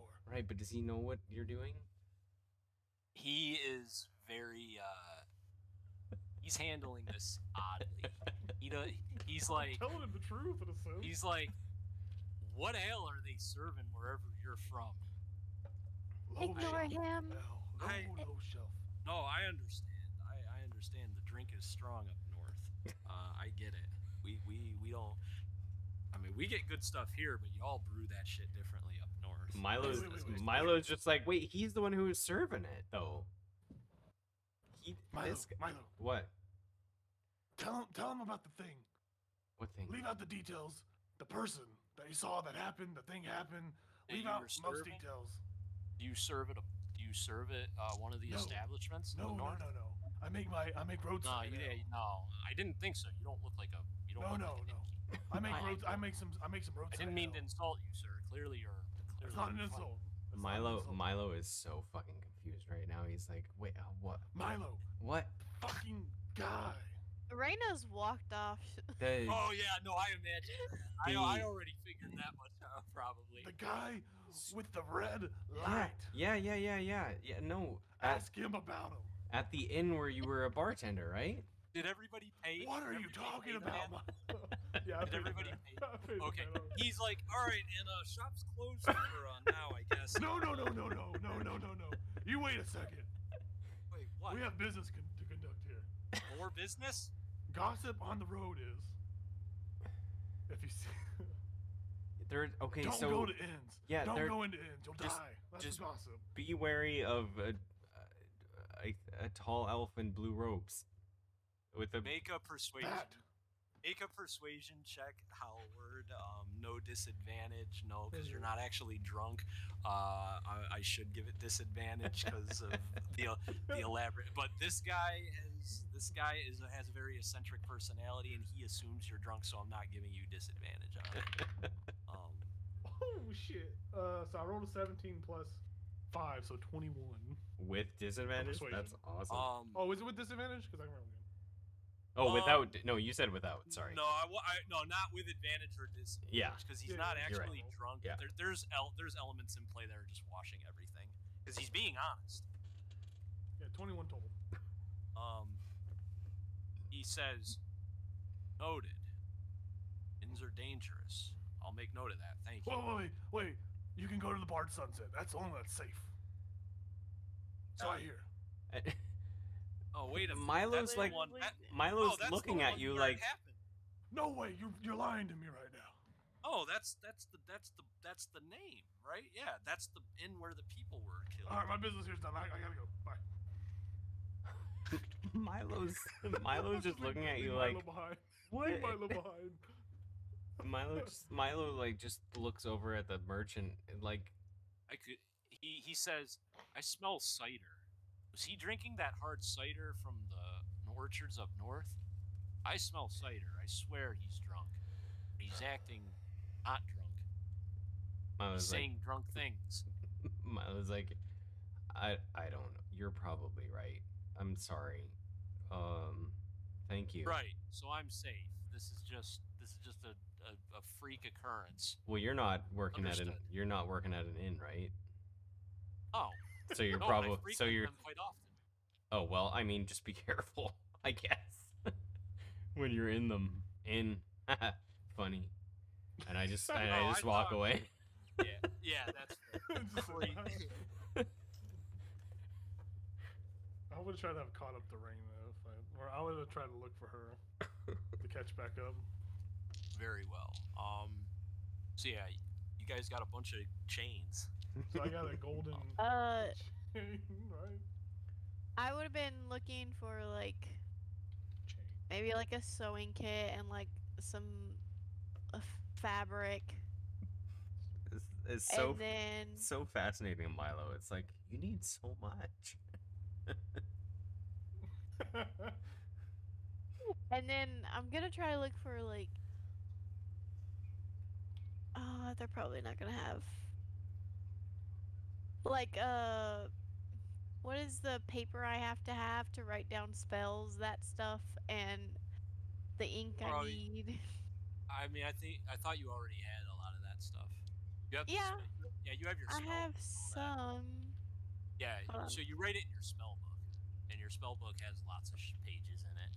Okay, cool. Yeah, so you just have to have like your quill and your ink for when you add new spells. Okay, Yeah. cool. If you want to start scribing scrolls and stuff, that's a little differently. And you'll Okay. need parchment paper for that and stuff. And you might need inks based on what you're doing. Okay. But yeah, other than that, you're set. As long as you have a quill and ink in your spell Yeah. book. Okay, this is my first time playing a wizard, so. No, yeah, you're good. No, you're good. It's good to ask that stuff. But yeah, it's not that hardened where you gotta be add on. As long as if you want to add something to your spell book, you need your spell book. You need quill and ink, and then you just need it. You need to have your spell book on you at all times. That's the wizard gimmick. When you lose that spell book, you become not very useful quick. You need to have it on you almost at all times. Yikes. That's the gimmick with the wizard. That's the one thing. Sounds good. Right, because without studying, you don't get your spells. So like you lose the book, or you're not away from the book. If you're not back at that book studying your spells at night, then you're a bit screwed. That's kind of it. It's the one gimmick. Okay, well then I would have looked for a sewing kit and a small piece of fabric. Oh yeah, For an you can eye get. patch, too. Yeah, you can get fabric. You can get like cheap, really just shoddy fabric for like 5 copper, or you can get decent fabric for. I wanted to look somewhat gold. Look, the regalest of silks that they have. Yeah, it doesn't have to be like too crazy, but like Right. a goldish alright. color. All right. So they got stuff for 9 silver. That's a golden not too fancy, but it's pretty fancy for here. Golden color silk. They have it here. You can get a small piece of it for just 9 silver. If you want like a whole bunch to make like an outfit out of, or to work something out of, you'd need to spend like more. Nope, I but, just like, need a small piece that Okay. can. then yeah, 9 silver. Okay, and is that with the sewing kit too? The sewing kit. I gotta look up what one costs in D&D. I don't know. So- I haven't. Yeah, I have buy Well, one. while he's looking that up, I'll just be like, so is this for your 5 gold. amulet too, or No, I'm literally I like decided to pitter be- pattering behind you. I decided to be kind. And I'm gonna make. Is Howard still looking for me? I would assume we would have caught up if maybe Yeah, I got lost if I got separated or something. I don't know. There's peddlers selling different goods and kits, and there's sewing kits there for 5 gold for the record, and that gives you access to what you need to do. I'm at a different seamstress stall. things. I'm at a different stall ring. I'm just minding my business right now. Okay. I'm gonna make Howard his stupid eye patch. I'm just like, wait, you know how to do that? Oh yeah, I can sew. I had a lot of leisurely time at home. I just like duly noted. That's fun. Sewing, just like Do you know what sewing is? That's the real Like- question. no, I know what sewing is. I mean, Okay. I watched, you know, we took down deer and my mom used a hide, but I never learned it. I was always doing other things, so that's fun. Yeah, this wouldn't take too long to do. Star. Raina would know if she has like training in the sewer's kit, or even if she doesn't have trainers in the sewing kit. It would just be a sort of a check with disadvantage, but it's not going to take a lot of time to mesh out an eye patch. It's not like you're tailoring a whole outfit, and that's going to take time. You could bang one out in like a short rest length of time, like an hour with the stuff, just tinkering with it. You could get him an eye patch made with the proper tools for sure. Okay. It wouldn't take. That's not hard to do. It's really I not, love it. especially if you're trained. Episode 3: The Quest for an Eye Patch. Yeah. That's just a short rest action if she rolls properly and doesn't botch it. You got the eye patch made, and it's made out of this cloth, and then like she's even got the holes where the chain can fit shit. through. So like, yeah, that's cool. I like it. Everybody but Travis likes a shopping episode. I'm okay with this. Hey, no, it has to happen. Yeah, you guys gotta absolutely. be able to spend your money how you want. If you want to buy chains and sewing kits and things like that, I'm Yeah. not gonna stop it. Absolutely. I love it. I love it. The map was made for a reason, and if it made you want to go shop, I'm glad it served its fucking purpose. Yeah. I wanna Yeah. walk up. Did you already get your sewing kit stuff settled? Yeah. want to walk to Milo and be like, "Hey, what you got you got any kind of trinkets in there that's like sharp engraving tools or anything like that? Like engrave something with." I just like start digging around in my backpack. I'm kind of like being nosy and trying to look in your backpack as you're doing it. I just elbow you in the face. I Don't- said it's don't not hit your. my knee. I said it's not. I said it's not your backpack. It's my backpack. Fuck off. I mean, I have those scissors with the dolphin that I, yeah, Can I see him real quick? absolutely. I'll take him. It is almost midnight, just so we are aware. Oh shit! While let's we're go. shopping, oh hell yeah. Oh wait, no, wait. He's not. No, actual life. Oh, Actual life. what's Yeah, that? actual. Well, I know. We don't always like to go super fucking late. Today was a very role play heavy day, which it needed to be based on the events that happened. There's, yeah. So I don't know how late you guys wanted to play, but it is midnight now. I'm So good I to have go, no- but It's up to Star. Yeah. I have to get up at 6 a.m., guys. Oh, I understand. I'm not bummed about it. I didn't realize it was midnight, and I looked at the time, and I'm like, oh I wow. it's obviously midnight. didn't either because I thought you were talking about in game. I'm like, fuck, we're Yeah, shopping no, late. why are we No, shopping so late? you want to know? I don't know how the role play sessions went that long, but they did. I don't mind it at all. But goddamn, I thought we had more time. I had no clue it was this late. But it's not a big deal. You'll at learn all. that we can roleplay the bullshit for quite a bit. There wasn't like I didn't know how far we were gonna go. I didn't know like the magnitude of the conversations, or that anyone was gonna want to shop immediately, or if they were gonna want to go to the inn and like start winding down. I didn't know the route people were gonna go, but it's important that I not railroad people. I'm not gonna do that. No, I Like, love it. If rather than going into the inn or going where I thought you were gonna go and doing events there didn't happen, and you guys instead wanted to shop and role play, that's why I built a big world. I didn't build a big world to railroad you. How about we I- see what Jacob wanted out of my dolphin scissors? Yes, we can do that. Yep, we can do that. Absolutely. So, are you handing them to me, or do I like? I mean, yeah, like, they like- I'm properly too. I'll hold it by the blade. Are they I'll like hand you the actual dolphin end. scissors? Yeah, Oh, they're okay. they're bronze. They're fancy. They're bronze scissors. Ah. Does bronze does it warp whenever you use it to carve into metal? I don't. I Raina! haven't. I mean that. I haven't- Raina, where are you?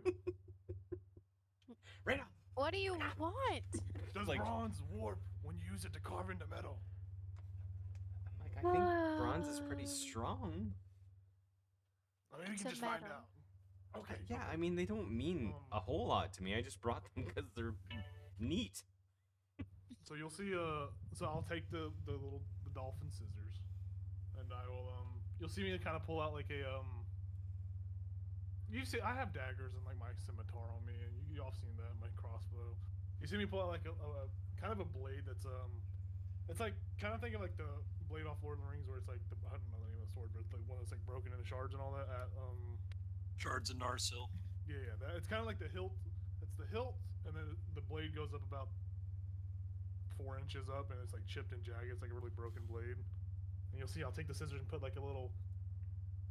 I'll just put like a line, like a small line on the side of the blade. Like you're scoring into it. Yeah. Yeah. Tuck it away. There you go. What was that for?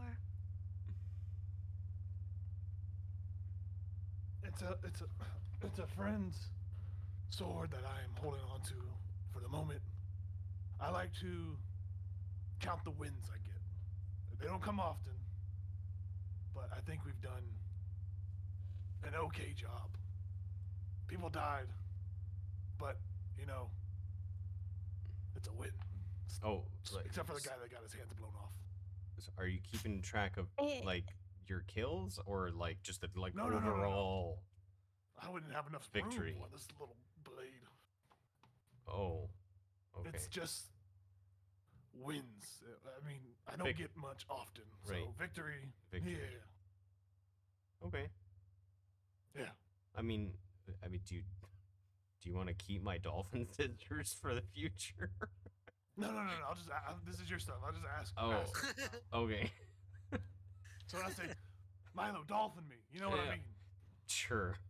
I mean, you might need it for other reasons, right? Maybe you dropped your Oh, wait. sword and what? We could give each other haircuts. No, I'm You very will not touch my yeah, hair. I'm very happy with my hair. Let's not. No, we're not doing that. So pulls out a little notebook. No haircuts. yeah. No, Yet. No haircuts. that's a Dot, very dot, dot. quick Yeah. quick way to break up the Never. group. Oh, speaking of the group, Yeah. are we gonna stick together or are we going our separate ways again? I mean, I don't have anywhere to go, so Great. we have so far, right? Awesome. Awesome. I don't know where I'm going with this. No, it's a fair question. It's probably something we should talk about, right? I don't do well with groups. I actually I'm like, speaking of sticking together, you don't have much left in your quest for your amulet, right, Reina? I still need dragon's blood, 100 We'll never get that. gold worth of a gem. So I have no money. I reach into my backpack, and since I've Pull out a blood vial of dragon's blood. I literally do. I pull out a vial of dragon's blood and I hand it to Reina, and I'm just like, I haven't used it yet.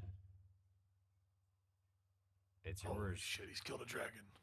what? Are you sure? It sounds like you need it more than I do. And What?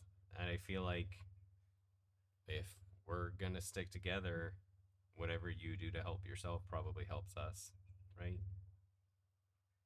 Well, thank you so much. I will definitely make sure you get a necklace as well. In time, if need be. But that's for you for now. Well, thank you. And I pull out my smoking pipe that never needs lighting, and I just take a rip. I'm playing a very soft tune while you are talking. You are, I hear it. And with that, the episode can end, and we can continue next week. This was a good chapter. One ended, and the next begins. I like it. Yeah.